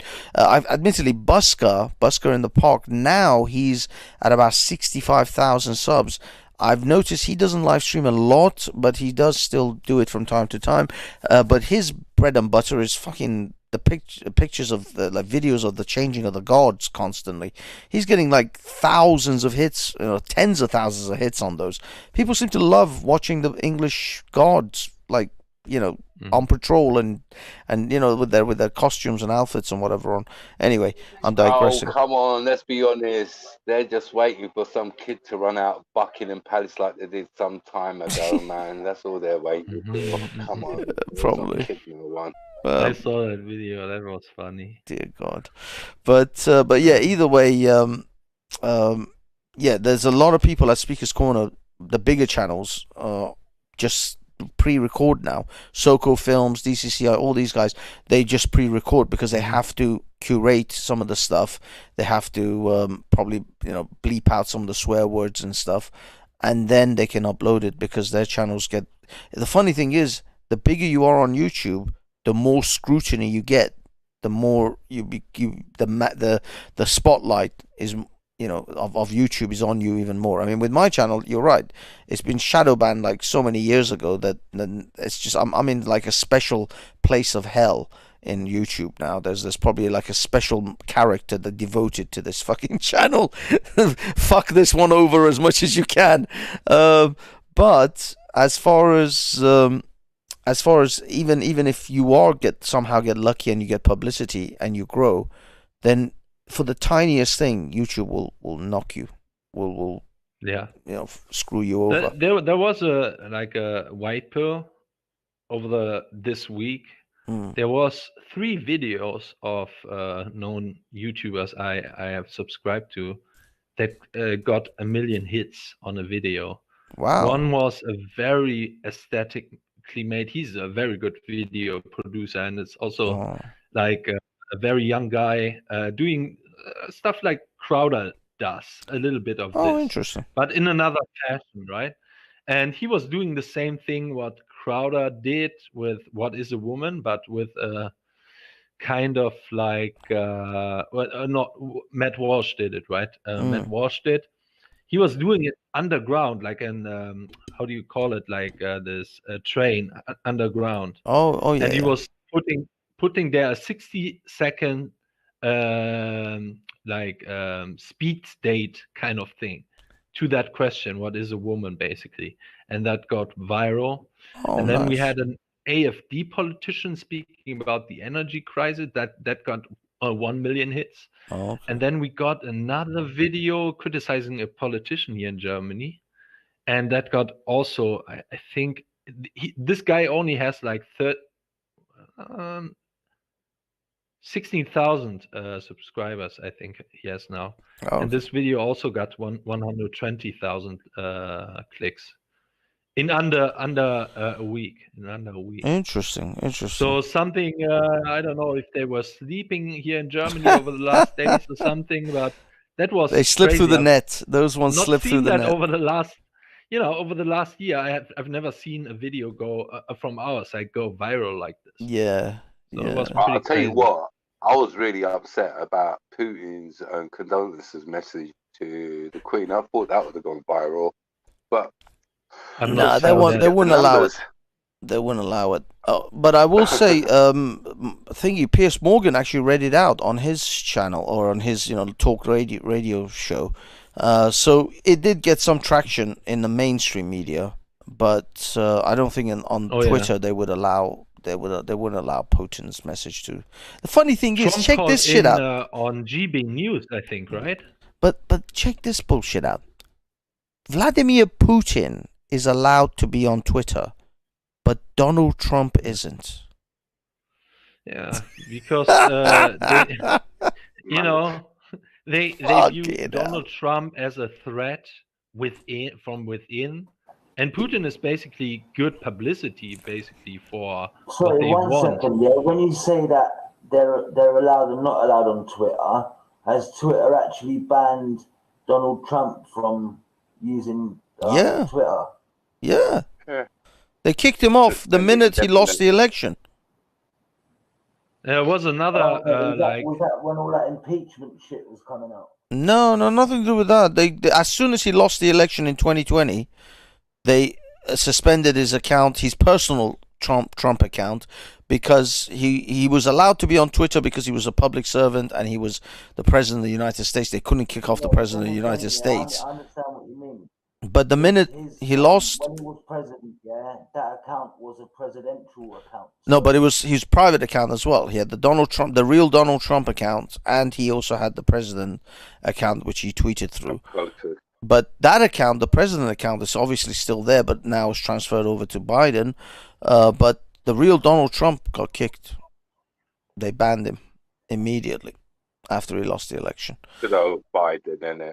Yeah, but what I mean is, like, the Taliban has a Twitter account, but Donald Trump doesn't. This is this is why you this is see, fucking insane. they are not really afraid of terrorists or something like this. They are afraid of ideas and rhetoric. This is what they are afraid of. Yeah. They're not afraid of know. these lunatics that may be doing a mass shooting or something. They're not afraid of that at all. They love it. They love it when someone You does know why this. they allow the Taliban to have a social media account? It's so they can, keep tabs of what's going on, basically. Well, yes. Intelligence gathering. Yeah, some people say it's like a honeypot where they want to see the But then crazies. again, right, the Taliban ain't really going to post anything on there or worth any substance. They might use it as a ruse, but Yeah, I mean, it just seems ridiculous. I mean, do you guys know a guy called Andrew Tate by any chance? Do you guys know? Yeah. He- I don't like him. But, Oh, macho man. Macho man. I wanna Pussy, be a macho man. Right. Look, Fucking I'm right. gonna tell you this. might be the biggest thing I disagree with a hypocrite on his take on Andrew Tate.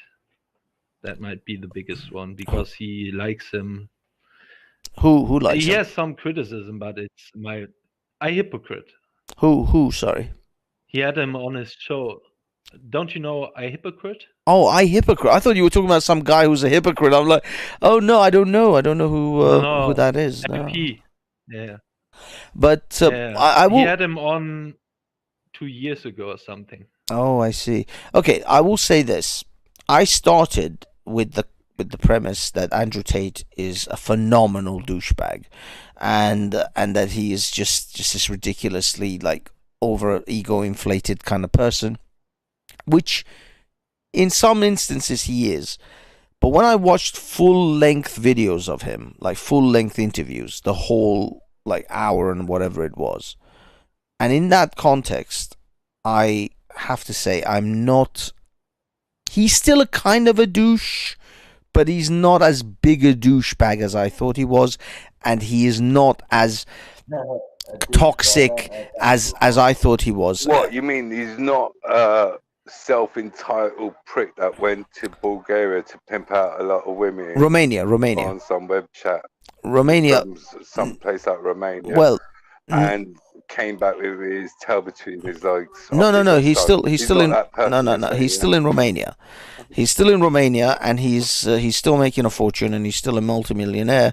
But as I said, he is like, you gotta sort of take him as there is substance in some of the things he says, but he has a persona which he's over exaggerated, and he sometimes says things just to fuck and get headlines, and he knows how to do that. And you know what this reminds me of? This guy is in some big Ponzi scheme.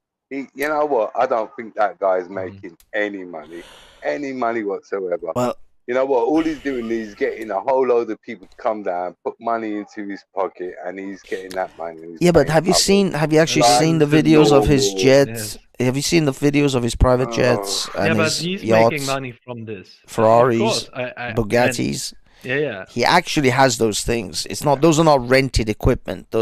He may charter a private jet. He may rent a yacht for a week or whatever. But those Bugattis, the McLaren, the Ferraris, you can't just rent those things for a day or two. You have to buy those. I'll be honest with you. You know what? The one thing that I saw, like when the Russians came over with their billions and everyone was buying their stuff and they all looked like they make money. You know what? It's all a little racket until they just pull their thing. Like the guy's he's pimping out Romanian girls. Okay, I'm sure there's something that they're gonna get him on and out there as well. Like who's under the pretense that he ain't getting extorted. He's basically I don't know why he's getting so viral. So at first I was thinking that this is just another Jordan Peterson effect. It's basically the Jordan Peterson story 2.0, just on the vulgar, profane level for the plebs. Basically, this is what it is. I can name 1,000 people out of the manosphere that were doing what Tate was doing for years. And no one got this viral. Well, he marketed himself. You millions of them that are currently on a scrap heap as well that went like that, and life went south for them pretty quick. But I mean, Arundel is right. As far as the manosphere messaging was concerned, there were people in the MGTOW and other sort of areas saying almost exactly what he's saying for many years. But yeah, it just didn't catch fire the way his did. I think it's because, first of all, a lot of the manosphere stuff, a lot of the people who are like Sandman, for example, and a lot of other MGTOWs, they don't want to put their faces ever online. Like Undead Chronicle never puts his face online, and so people can't relate to an avatar. I've noticed that now we're in an era of certainly YouTube where people want to see the person that is talking to them. They don't want to just look at an avatar. The avatar days are kind of dead. So that's why some of those guys don't get much traction. Then there's people like Better Bachelor who does actually have puts his face on there and all that. And he has a channel where he's like building a sort of a live-in bus, a bus where you can live in, one of those conversion things that you can live in a bus and travel around. So that's like a lifestyle thing. Who was this Iranian guy? Again, what? He's a half Iranian. Rushvi.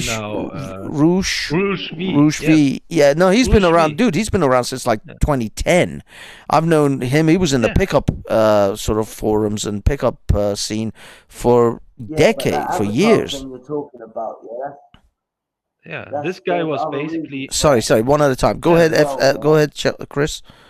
Andrew Tate was basically. Hold on, Arundel. Hold on for 1 minute. Let Chris go and then come back in.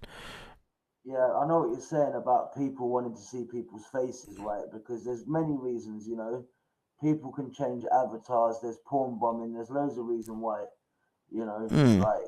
But yeah, I know what you mean with the avatar thing. Also, if they're genuine or not. A lot of people, like, when they see a person talking, they can sense if they're genuine, Exactly. if they're lying, if they're laughing.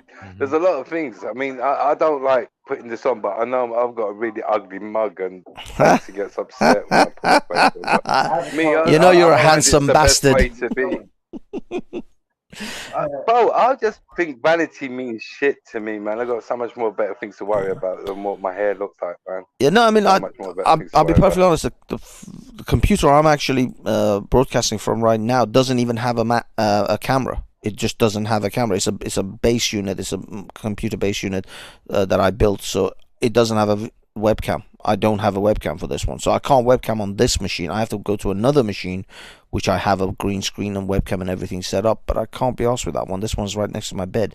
But as far as just generally, people, the audience wants to have a connection with the broadcaster, with the content creators and the people. So generally, having your face on and being live is much more preferred now.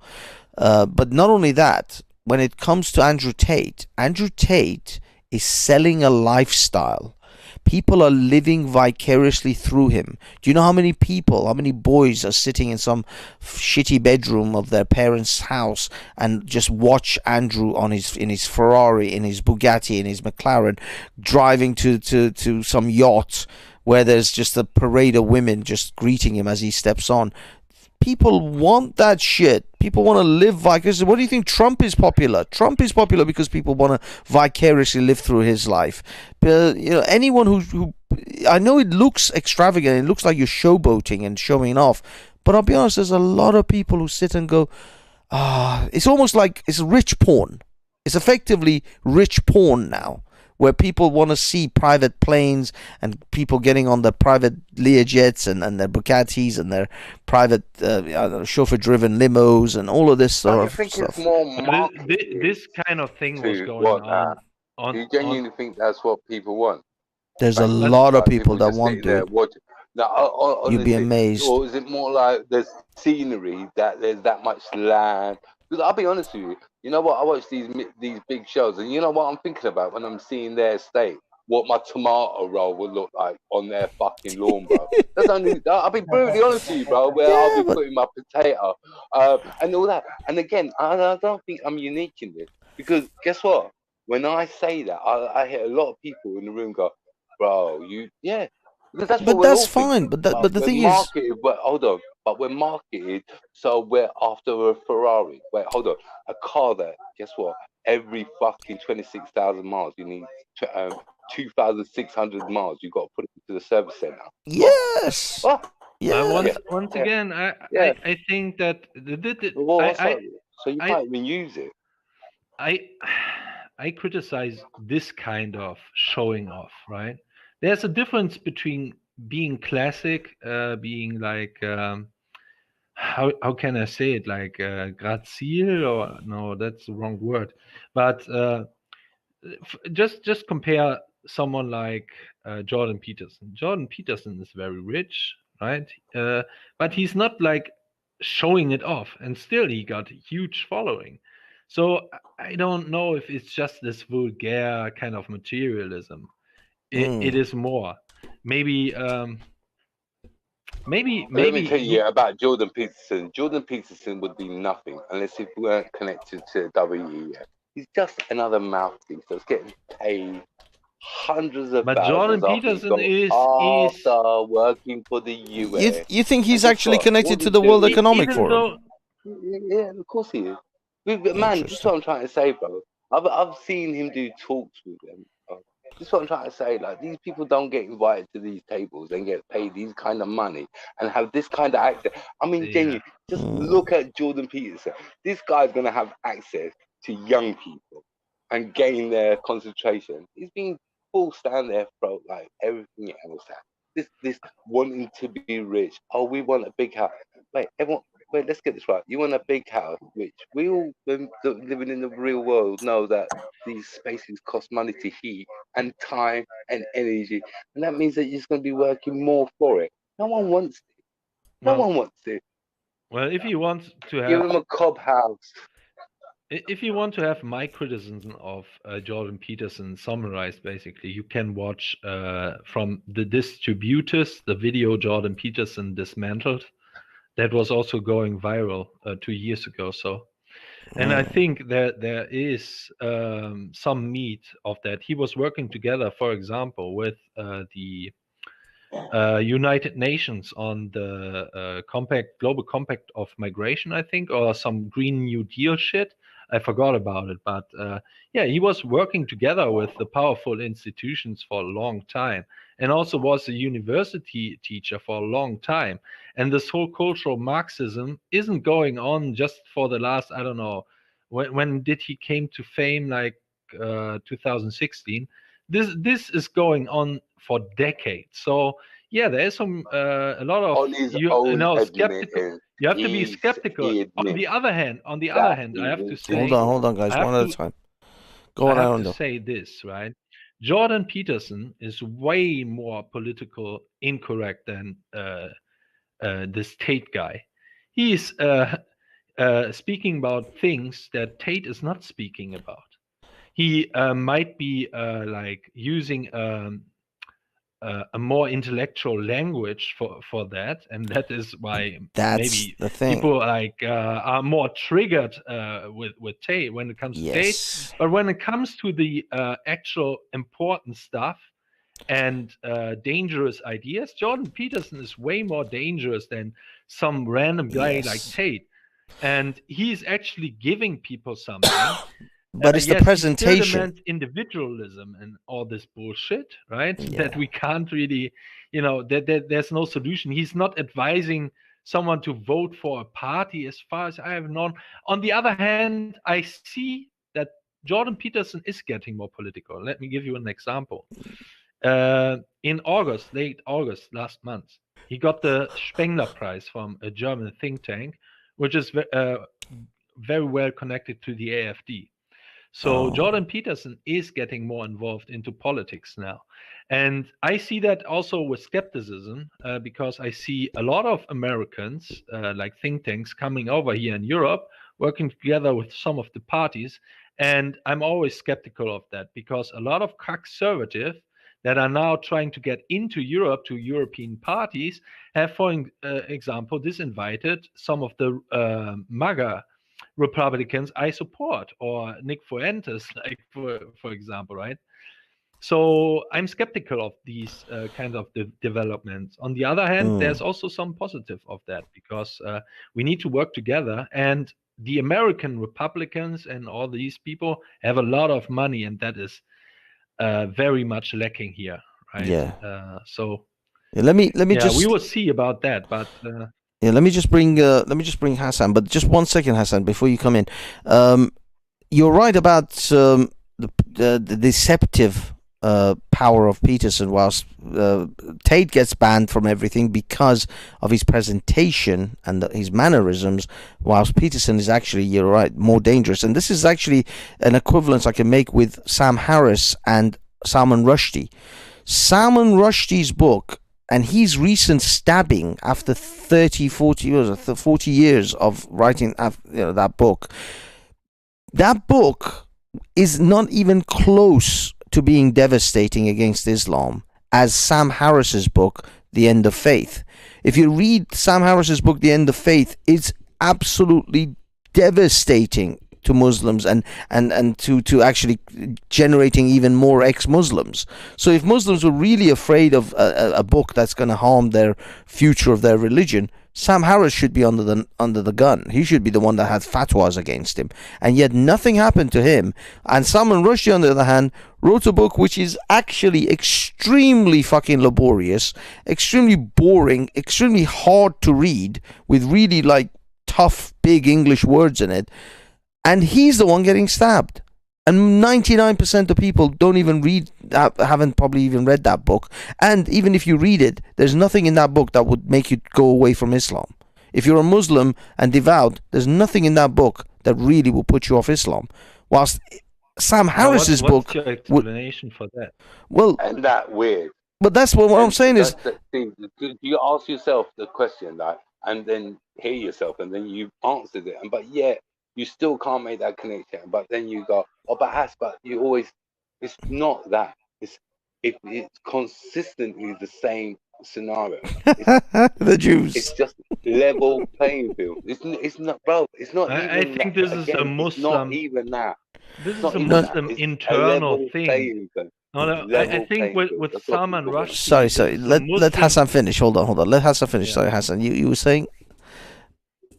It's just a level playing field, that what people want, bro. And that's, people get upset when they don't get given it. I'll give the most prime example, like with this Russian intervention. Now, I'm not against sanctioning. I'm not against, power play. But if they're playing by the rules and they're winning by the rules, why would you not want them at the helm? Like, they're obviously qualified in your game to beat it. Like, to employ them instead of going to war and waging war with these people. But we don't. What we do is we keep going back to the drawing board, and it gets boring. Like, our sisters are getting raped on a daily basis for intel reasons. For intel, not even because some guy has had that urge and can't help it. No, like, these are things that don't need to happen. Like honey trap, like like a honey trap. We like, you think, oh, where the girls like agree? No, it ain't. You know the degradation that's due to that person, that the cost of that, what it's going to do for society, and you're going to be paying for that for years. Allowing brothers to get killed. I can't follow your thought process. You're all over the place now. Let me give you a simple explanation of the Sam Harris versus Salman Rushdie. I think this is a very simple explanation why Salman Rushdie is getting a fatwa, and that is simply a Muslim internal thing. I think Salman Rushdie was a Muslim and is an apostate, right? So this is like a death sentence in Islam. When it comes to non-Muslims criticizing Islam, they are not as focused on these people as with Muslim leaving their faith and then criticizing Islam. I think this is a Muslim thing, basically. This is what I'm saying. It has nothing to do with who got. There's a load of ex-Muslims that say a lot of things against Islam, and then they die of old age. That's not the case. Yes, but a power play. When, I'll give you an example. Until Khomeini said, "Yeah, no, we're going for it," it wasn't taken serious. Everyone says, "Yeah, I'm going to kill you in the name of Allah," and all the rest of it, but no one does it. Well, it's just until the big guns. It's both, like, right? It's also reach. It's also mainstream reach, of course. This still plays a role, right? If the target has no power to influence people, then he's irrelevant, basically. Or this is it is a very tribal thing or like a family thing. Yes, then this person is also under danger. But on the broader perspective, like coming from a Muslim leader, having the focus on a Muslim leader, like the Iranian guy, what's his name again, that spoke out the fatwa? Khomeini, Ayatollah Khomeini, right? On YouTube, man, it's Khomeini. Yeah. So then, of course, reach, social influence plays a role. But when it comes to social influence, Harris still got more influence than Salman Rushdie, even though Salman Rushdie is one of the most well-known Islam critics in the world. So, but it's mostly a Muslim internal thing. Yeah, you may be right with that, but it's just that if you were to pick two books, and which one would be the one that would convert people away from Islam, or it would make reverts, apostates, Sam Harris's book would actually be the one that would make more apostates than Salman Rushdie's. And also, I mean, I have to say, there were two entirely different eras these books were written. Salman Rushdie's was 1980s. Sam Harris's was, I don't know, 2010, 2012, something like that. So it was in the in the 21st century. And I think by that point, Muslims globally had even though we still had like Charlie Hebdo and what was it? Apart from Charlie Hebdo, there was other, the other events that have happened against, sort of pissed off Muslims. But other than that, Yeah, the caricatures. yeah, caricatures and people talking online. I mean, the amount of people that talk shit about Muhammad now is unbelievable. So there was a shift in culture, and Muslims in the West certainly had to adjust and become much more tolerant of people saying really horrible things about Muhammad, about Islam. So maybe that's why Sam Harris's book didn't get that much traction with Muslims when it came out. Talking about like, are you talking about what, like when Yeah, they that refer could to be another Muhammad and factor. sleeping with underage girls and stuff like that? Well, I mean, all sorts of things, not just the fact that Muhammad, had a young, a child bride and all that. It was just everything. I mean, I started hearing people talk about Muhammad's, effectively calling him a pedophile, in 2001, 2002, about the same time when I was actually getting into listening to people about 9/11. And at first, when I heard it, it was like, oh my God, these people are gonna die. They are saying Muhammad is a pedophile. Those things, we wouldn't even dare to say those things in whispers back then. So when people were saying it online, I was at first amazed that these people are still alive. But eventually, it became a daily occurrence. Muslims were debating people who were saying these sort of things, but they weren't, out to kill them. And I think over time, it is. That's why Sam Harris's book never really got the kind of visceral reaction that Salman Rushdie's did. But then again, it's weird because you've got Sam Harris's book, again, barely any reaction, but then Charlie Hebdo, massive reaction. Then in more recent times, the French teacher got beheaded for just discussing Charlie Hebdo in a class. And then we got the Lady of Heaven movie. By the way, has anyone seen the Lady of Heaven movie recently? No. You haven't seen it. I watched it. No. I haven't finished it, but I've started watching it. I watched most of it. That was coming from Shias, right? It is a Shia. It is, but the thing about that is that this is why, maybe this is why the Sunnis got pissed off, because they show Muhammad's face, they show Ali's face, they show Muhammad's face, they show all the other, the companions, Abu Bakr, Uthman, Omar, all of them. But Muhammad is always drenched in like sunbeam. There's a sunbeam coming through the window, and he's always like shrouded in sunbeam because his face is digitally created. What's that got to do with it showing his face in like? Well, the Sunnis, in the Passion of Christ, they show Jesus' face. They show Jesus' face in Catholic Church. That's just the actor's representation. Yeah, no, you don't realize the Sunnis, although I don't think this was heavily enforced until recent times, have a thing about not drawing the pictures of Muhammad, and actually Ali as well. But the Sunnis have this, but the Shiites don't. The Shiites have murals of Muhammad everywhere. You go to Iran, you can buy, little murals and pictures and carpet, tapestry of Muhammad's face and Ali's face everywhere. The Shiites don't have that prohibition. You learn something new every day. Yeah. The thing is, I'll tell you why then the Sunnis have this. Again, it's something that started off with some good intentions, and then it gets blown out of fucking proportion and it becomes ridiculous. The reason Muhammad had a prohibition on pictures, not just pictures of himself, any human face in a mosque. He didn't want any human. In fact, I don't even think there's animals depicted in anywhere in any mosque, because he didn't want anyone to worship a person, a live human being. I think he saw how Christians were worshipping Jesus more than they were worshipping God. So they made Jesus effectively God, because the hero worshipped him to such an extent that they actually now make him, the Trinitarians. And so in order to avoid any confusions and also any hero worship of Muhammad and only praise Allah, he banned any pictures of a person in a mosque. You will never find a picture of a person, a face, in a mosque.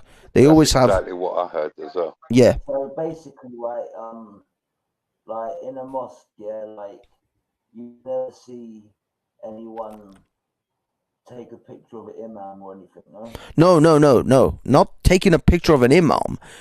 Actual murals and pictures of people in the mosque. Like if you go to a Catholic church, you know the stained glass windows. You have the Mother Mary, you have other saints, you have Jesus on a cross, you have images of people.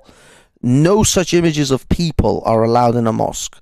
The only things they have is like almost like, I don't know, patterns of pretty patterns of tiles and all sorts of things, but they just look very nice. Star and moon. That's quite an odd rule though, because you might go to a church and on the stained glass windows, it might have pictures of the disciples, right? But no one's gonna start sitting there worshiping the disciples. They know Christianity's about. Yeah, but people do worship Jesus. You know what I mean? But people do. They have deified Jesus. Jesus, if you're a Trinitarian, Jesus is God. And so you literally are, because this was the whole thing about Muhammad was about idol worship. He didn't want anyone to be idol worship because all the pagans had idols of their gods, statues that represented their gods, same as the Greeks, same as the Norse gods. Lots of people did. Lots of different religions. Zoroastrians even had depictions of Ahura Mazda and stuff. So he didn't want idol worship to take place. He wanted to strictly worship Allah, and Allah has no face. Allah has no at least that's what they claim, because this is the problem. There are books in the Quran that depict Allah's body parts. Things like there are passages like the right hand of Allah. The Allah has a shin apparently.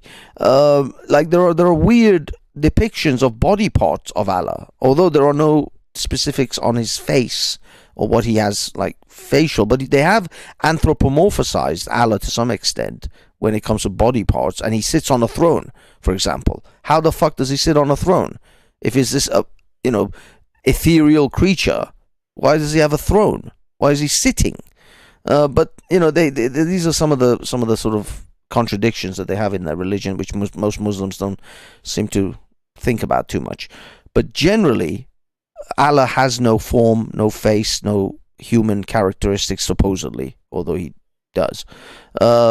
And because of that, they don't want any images of a human being to be represented in a mosque. These are the thoughts behind it. I don't really give a shit. I think they're all idiots and they're all like just believe in nonsense.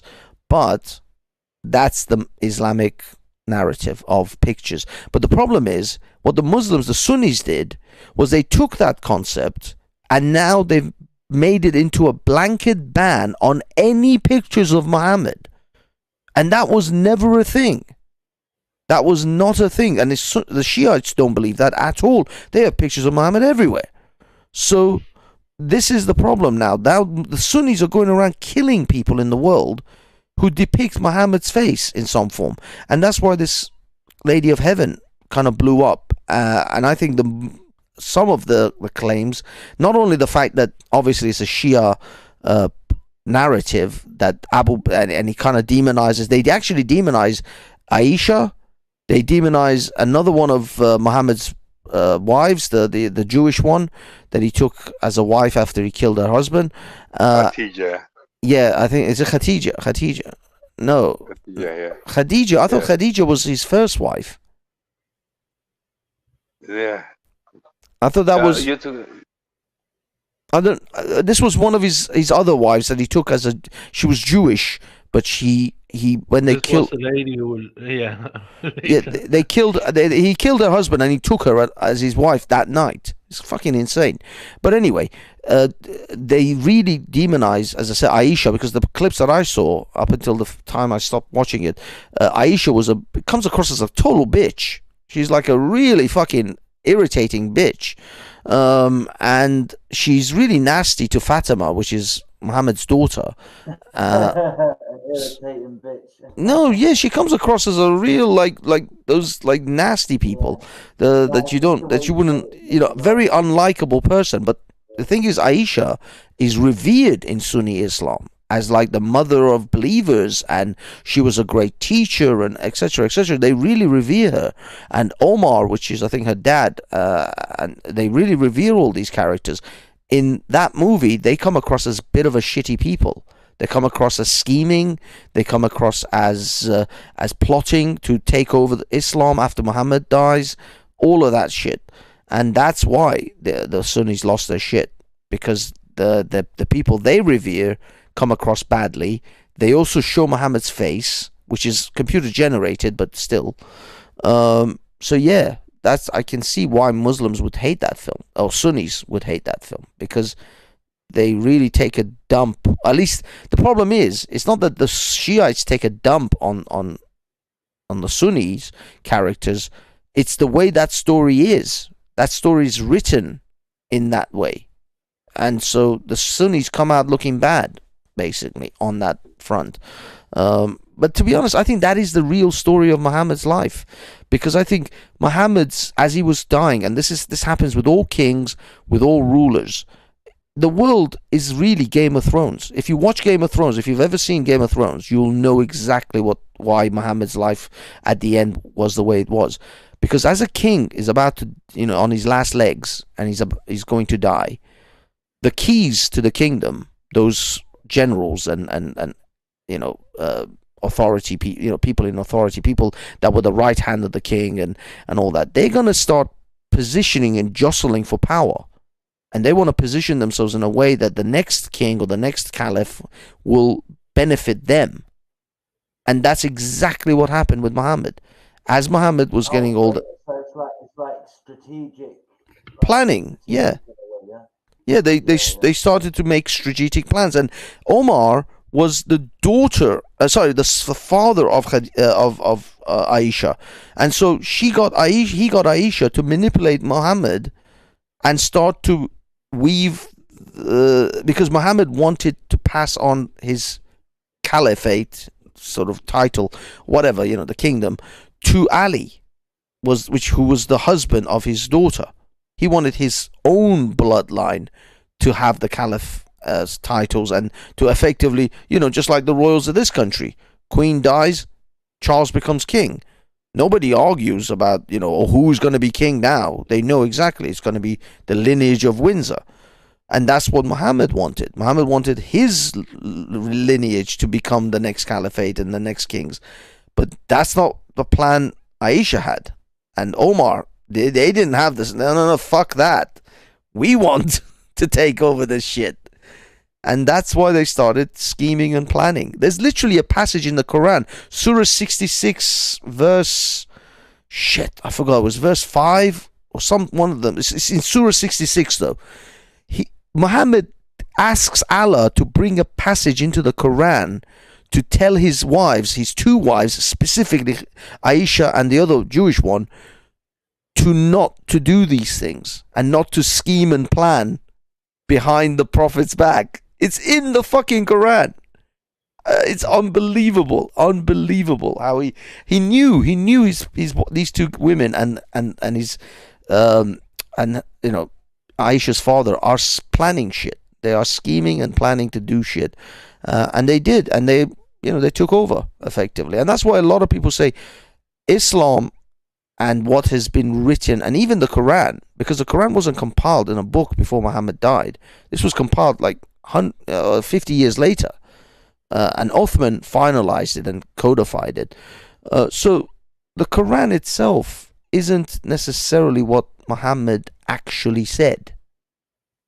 And by the way, a lot of people are even suspecting that Muhammad may not have actually existed. I think he did. It's just they caricaturized him later on. They sort of created a caricature of who Muhammad was. How do you know so much about Islam? Like, are you Muslim? Like, I don't know your background. Oh yeah, I was born in Iran, dude. Islamic Republic of fucking Iran. Okay. You picked this shit up. No, but it wasn't because I was born in Iran. I learned. Muslim now. Yeah, no, I haven't. He's an ex-Muslim. I haven't been a Muslim since I was 8.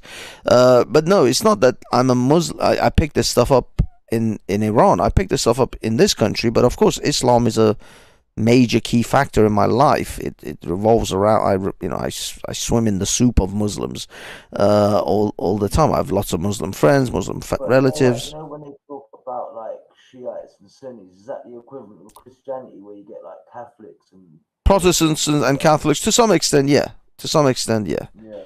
Because, I mean, the Shia-Sunni divide, now this is an interesting situation. They say the Sunni-Shia divide came because of political reasons, not because of the Quran. The Shiites and the Sunnis supposedly read the same Quran. And even that isn't strictly true. Because in recent times, it's been discovered that there's at least 37 different Qurans. Different What is that? textual differences. So that's not language differences. That's actual. No. 37 Arabic Qurans. Different Arabic Qurans. Written with different words. They originate from the same book, but have just changed down progression of time, or was the Quran actually written 37 times? Well, this is the thing. They don't have an original Quran. No one has an actual Ottomanic original first copy Quran. The only one, the oldest one, is in Turkey. They did then find some manuscripts which are in Birmingham University. They call it the Birmingham Papers. But those papers or the parchments, because you can't carbon date the characters, the letters, because there's ink. You can only carbon date the material the ink was written on. Christianity and Islam, weren't they supposed to have started around the same kind of 2,000 years ago, right? No. Islam started 500 years. Islam was founded 500 years after Christianity. Okay, but no, because I think in the Bible or the Quran, a couple of people from one of the books is mentioned in the other book, or there's people mentioned in the Bible and the Quran as well, like Muhammad's in the Bible, right? No, Muhammad isn't in the Bible. Muslims claim that he's in the Bible. He's not in the Bible. So sorry. Is there a Christianity figure that's in the Quran? Yeah, Jesus. Okay. Of course, the Quran acknowledges. In the Quran, what's there, like when they talk about Jesus, do they refer to him as just a common man, or? Well, they refer to him as a prophet. They don't believe he's God. They don't believe he's in the Trinity aspect of Jesus. But also, they don't really refer to Jesus. They refer to a character called Isa. The Muslims created a version of Jesus for themselves. It's not the Jesus of the Bible. It is a version of Jesus that Muslims call Isa, which isn't even Isa. Like in okay, but it's not basically. Who was it? The two brothers, Esau and that other one, that got into the fight about who's the rightful heir to Abraham. Are you talking about Isaac? Abraham. Isaac and Isaac. No, it's Isaac and Ishmael. Those were the sons of Abraham. But Cain and Abel were the ones who actually fought, and Cain, I think, killed Abel. Esau and Jacob, I think. Oh, okay, that's different. But the character Esau that they refer to as Jesus, it's not even the word Esau. The name isn't even a derivative of Yeshua. It's nothing. I don't know where they got that word from, but Jesus' Aramaic name is Yeshua. That was then translated into Greek, which I forgot how the Greeks pronounced it, which then in English came as Jesus, or in Spanish, Jesus. And that's because of that comes from the Greek. And so Yeshua, through Greek translations, became some derivative of Jesus, and then into English, Jesus, and in Spanish, Jesus. Because in Spanish, right, Jesus is still spelled with a J. As well. Yeah, it's Jesus or something like that. Spanish Jesus and English Jesus, they're still spelled the same. They're just pronounced differently. Yeah, it's just pronunciation. But that comes from the Greeks, and the Greeks took, as I say, they translated it from Aramaic. But actually, Jesus' name is Yeshua. And like Judah is Yahya, but anyway, no, Yahuda is Jacob. Damn it, it's getting late. Jesus. What's it called? Thingy, the guy who betrayed Jesus, Judas. But anyway, I mean, if you guys, if you should watch, you should. Is it Judas Iscariot? Yeah, but that's, I'd say his actual Aramaic name is Yahuda, because the letter J is pronounced Ye in Aramaic, and also I think Hebrew. So that's why these names that all have J's don't actually are pronounced with J. Just like Jehovah, it's not Jehovah. Didn't he betray Jesus with a kiss? Oh, you said it. You said the word. No, but yeah, apparently, yeah. Yeah. He was one of the disciples that sold Jesus out for some gold or silver, right? Silver, yeah. He's at least that's what the books that depict him that way. You see, the thing is, even when it comes to Christianity, come on, there's some guy with some big beard having that on his account sheet, man. Come on, we know it's yeah. But I mean, you see, this is the thing. The characters of, for example, Mary Magdalene and the character of Judas, they were demonized through the Gospels that were later on written and introduced by the Council of Nicaea. There is actually a whole series of documentaries, because there was a Gospel according to Judas. There was a Gospel written according to Judas, and apparently there was a Gospel according to Mary Magdalene as well. Like, they made out Mary Magdalene to be some kind of prostitute, whilst in reality people are saying that in fact she was some sort of princess, and she wasn't some whore that Jesus rescued. Apparently she was actually Jesus's love interest, but this was never put into the final works of the Bible. Effectively, the books according to Judas, according to Mary Magdalene, were not submitted to be put into the Bible. They were rejected. Many books were rejected. My bit that I'd like to add to that is that it was just because the rest of them were in the homosexual gay club, and they just the giant gay party. Maybe the sausages allowed only. Yeah.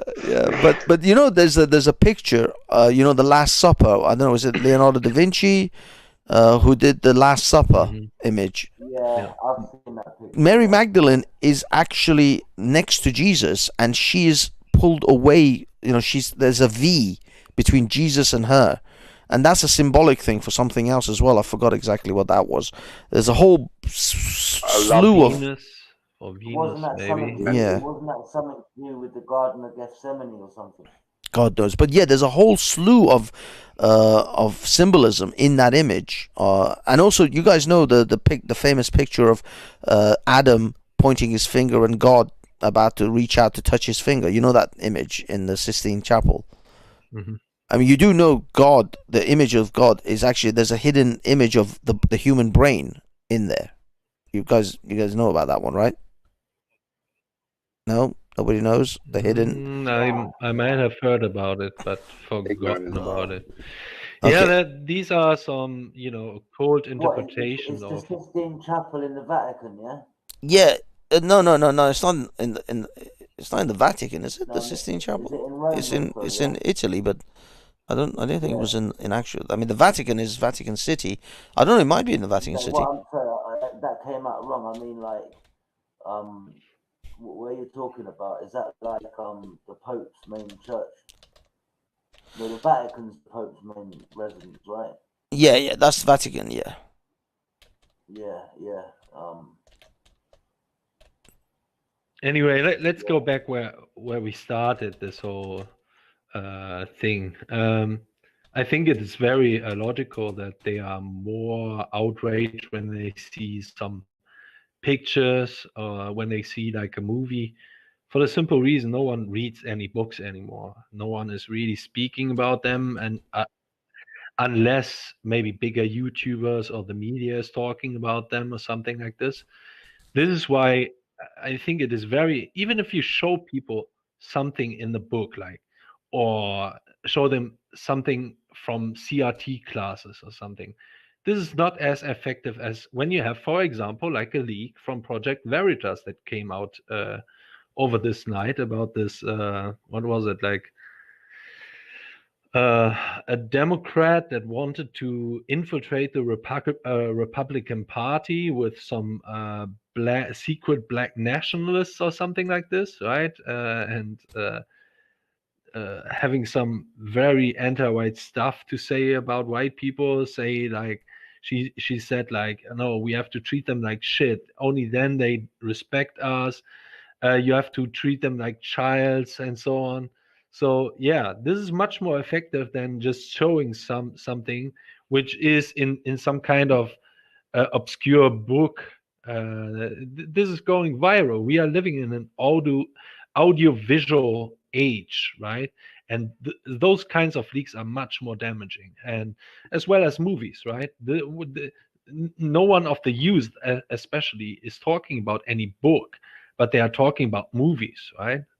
This is and this is logical for me. Why there's more outrage about this?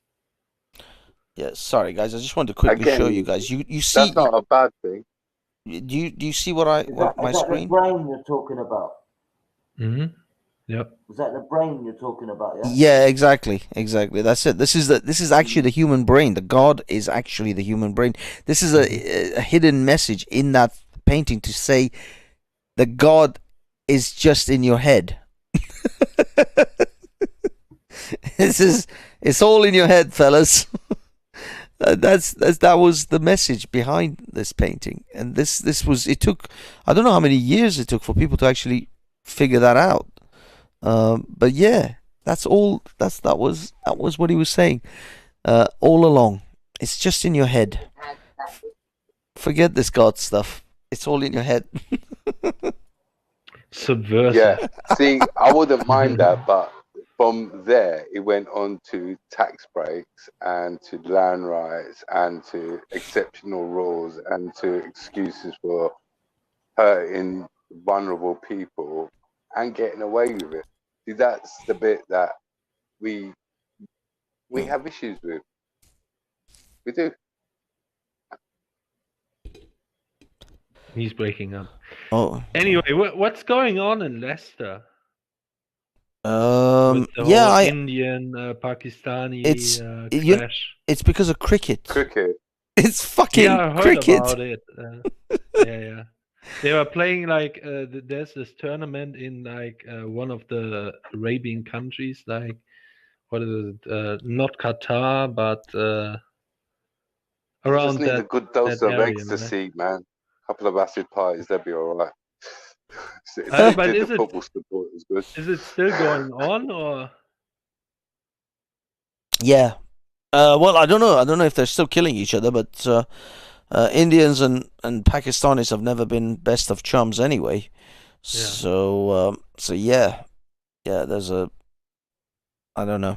I haven't. Report I got from the Scar City studios, what was told is that the police have clamped down on it, and they've even made a big show about the people that were involved are currently being questioned, and you know that it's not going to be allowed to be it's not going to be allowed to just keep going like happen.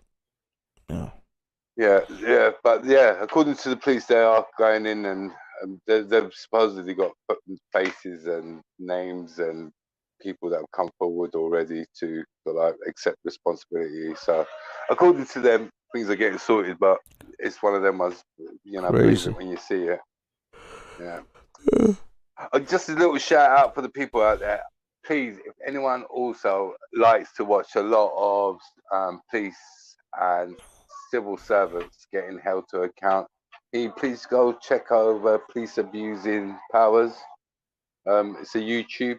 Done by a Londoner, and he has got some amazing stuff. Highly recommend. He puts about 3 videos out, and they got so many police forces that work alongside the what was the police officer's name? That's yeah. Oh God Almighty, the one that did the lady in Vauxhall Bridge, the serving diplomatic police officer, Wayne Oh, Cousins. okay. Yeah, Who's got colleagues of the Wayne Cousins. Yeah, he's got loads, absolute loads. Please do go check him out. Police abusing powers.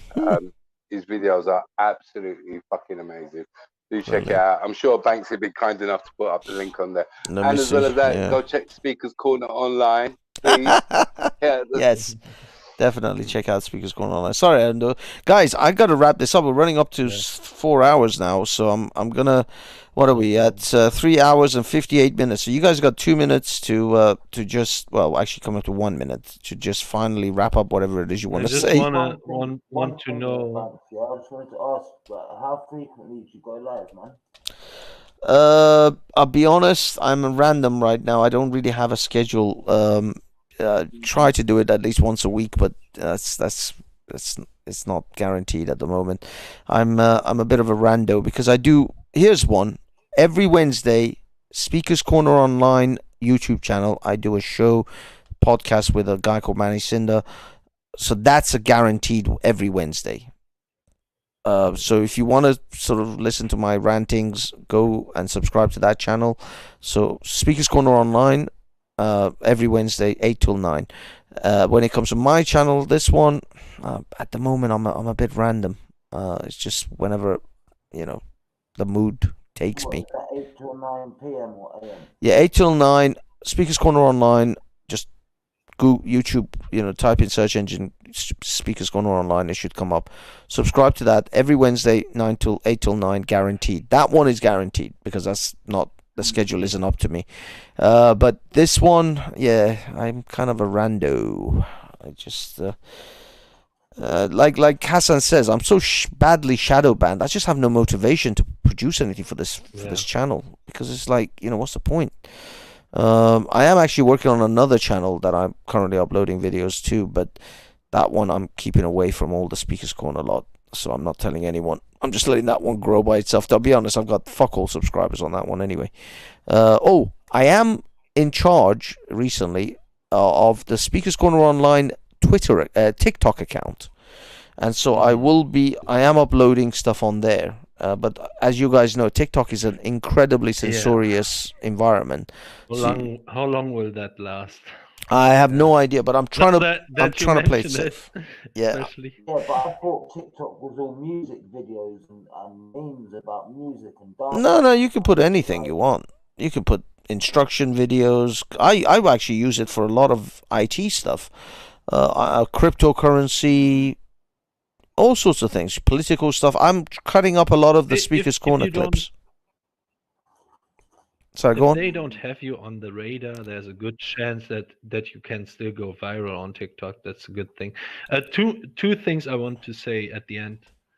If you want to have one of the best takes from a very prominent person, I would advise to the topic of the Queen. I would advise you to check out the latest Tucker Carlson episode.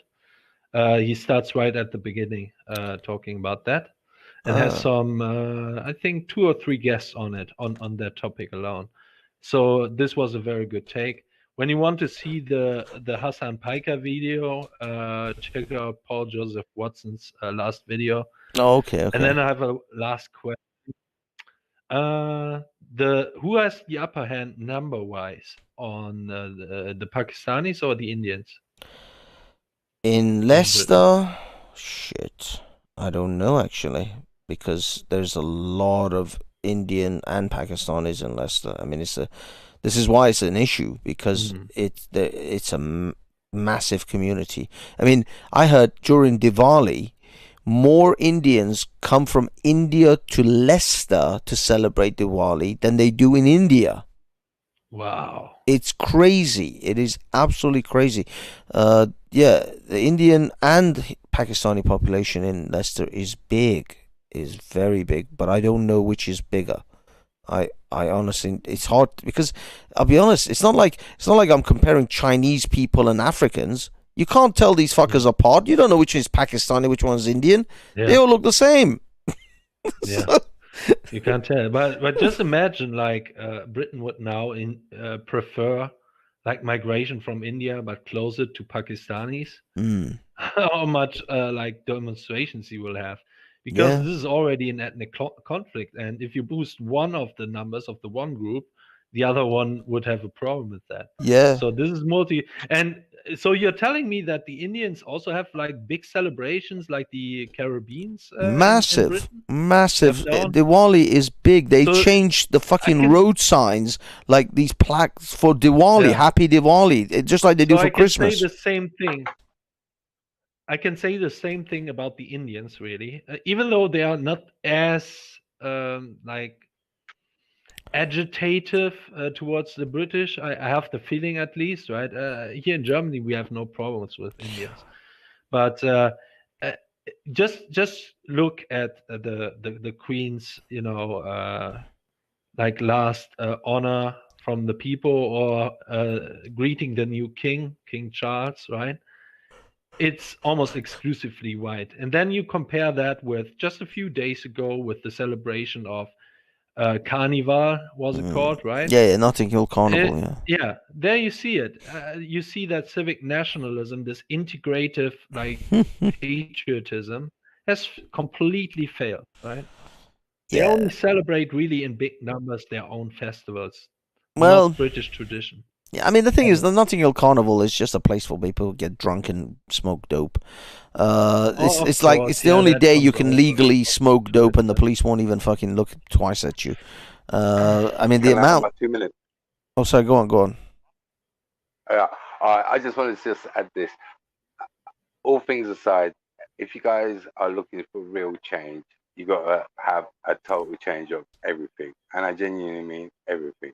You can't expect to do the same thing and expect a different outcome. I mean, that is the sheer definition of madness. And that is what I'm saying. And if I do harp on about the same group of people causes the same destruction and no one does nothing and everyone's innate in it, that is an illusion that you guys carry yourself. And I'll say this for what it is. We don't want a lot in life. We genuinely don't. And war costs life, energy, and money. And if you don't believe that, you just check out what your energy bill is currently going now. And that is just solely for profit. There's no freedom to be fought out there. There's no liberty to be won out there. There's no real gain of land to be conquered out there.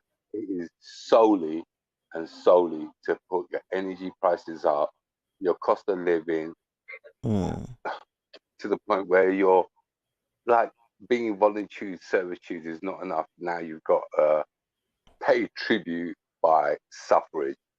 Okay, and that is what it's come down to.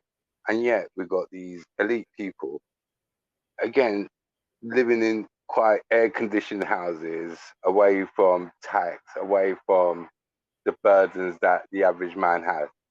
And we're still okay with it. Well, I'll tell you what, I'm not. And at every opportunity, I'm going to shout it out. And I'm sorry, Banksy. I really am sorry that sometimes it is a bit repetitive. But guess what? The problem is repetitive. You know, we've got religious idiots that get away with this, and we believe their excuses and stupid reasons of holocausts and stupid nonsenses. You understand me? Like it's a problem when Israel loses a war, but it's not a problem when Israel wins the war, according to some people on this panel. We should just keep a standard. I don't know where we got here again. But anyway, well, that's his thoughts. Done. I love you all. Take care. And again, Edinburgh. Have a good one, Hassan. Have a nice one. Right. Take care. I will say one last sentence, Listen, then I'm out nice as well. to I want to respond. Right? Thanks, you big up, guys, and I'll catch you another time. Yeah? Big up, Chris. Have a good one. Good man. Thank you for coming. And you, man. Have a good weekend. Good night. Good night. Go on, Aaron. My thing is the last sentence here, Banksy, then I'm gone. Thank you for having me once again. No problem. To Hassan is, there's a lot more people than you think that just want to see the world burn, rather than having someone else on the top. I think you're underestimating a lot of people and their wishes. They rather live in a worse situation when everyone else is on the same level as them. So, or they have the opportunity to come on top when everything is burning. So that is my take on the situation. All right, my man. I thank you. And have yourself a wonderful night. I'm gonna wrap this up and say good night to Thanks everyone for as well. having me. No Good worries, night. dude. Have a good one. Cheers. All right, boys and girls. Well, we covered a lot of things tonight. I'll be honest, we went round and round. And as much as I love Hassan, I honestly don't think the Jews are the root of all evil. I just don't. I've known Jews. I've talked to Jews. I got good Jewish friends, and I just can't see that being the situation. I think money, power, influence, it corrupts. They say power corrupts, and absolute power corrupts absolutely. And I think anyone in those positions simply are corruptible and are corrupt, or either corrupt already or corruptible because of human nature. I don't see this as a Jewish thing. I don't see this as a white thing or a black thing. I see this as a human thing. We are human beings. We're predisposed to influence, and also if we get power and money, we want to influence others because we want to maintain our power and money. People become greedy, people become disillusioned, all sorts of things. I just don't think the Jews are the only ones that are behind it. I'm sorry, it's just not. It's not my main focus. I think we're all vulnerable to this, but okay, if Hassan sees it that way, it is what it is. Either way, I don't know what to say. Yeah, we've got 10 days of official mourning of the Queen. We'll have her funeral, I think, on the 19th, which is next week. There's probably going to be a bank holiday in it somewhere. That's what I've been hearing. I don't know. It's a shame. As I say, I'm not going to say anything bad about the Queen just yet. Wait till after her funeral, and then I'll drag the monarchy through the mud of the shit they did. Believe me, as an Iranian, I have a lot. I have a lot in the bank for that. But sometimes you just have to recognize this isn't the time. What good would it do now anyway for me to point out all the follies of British foreign policy now? What's the point? Let's just let people have their moment and have their sad moments with the Queen passing. I mean, these idiots on Twitter who write these things, they're shock jocks to try to get some attention upon them. They're idiots. I don't know.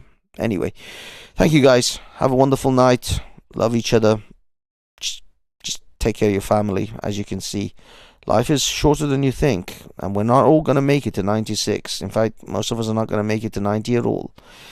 So do what you can with the time you've got.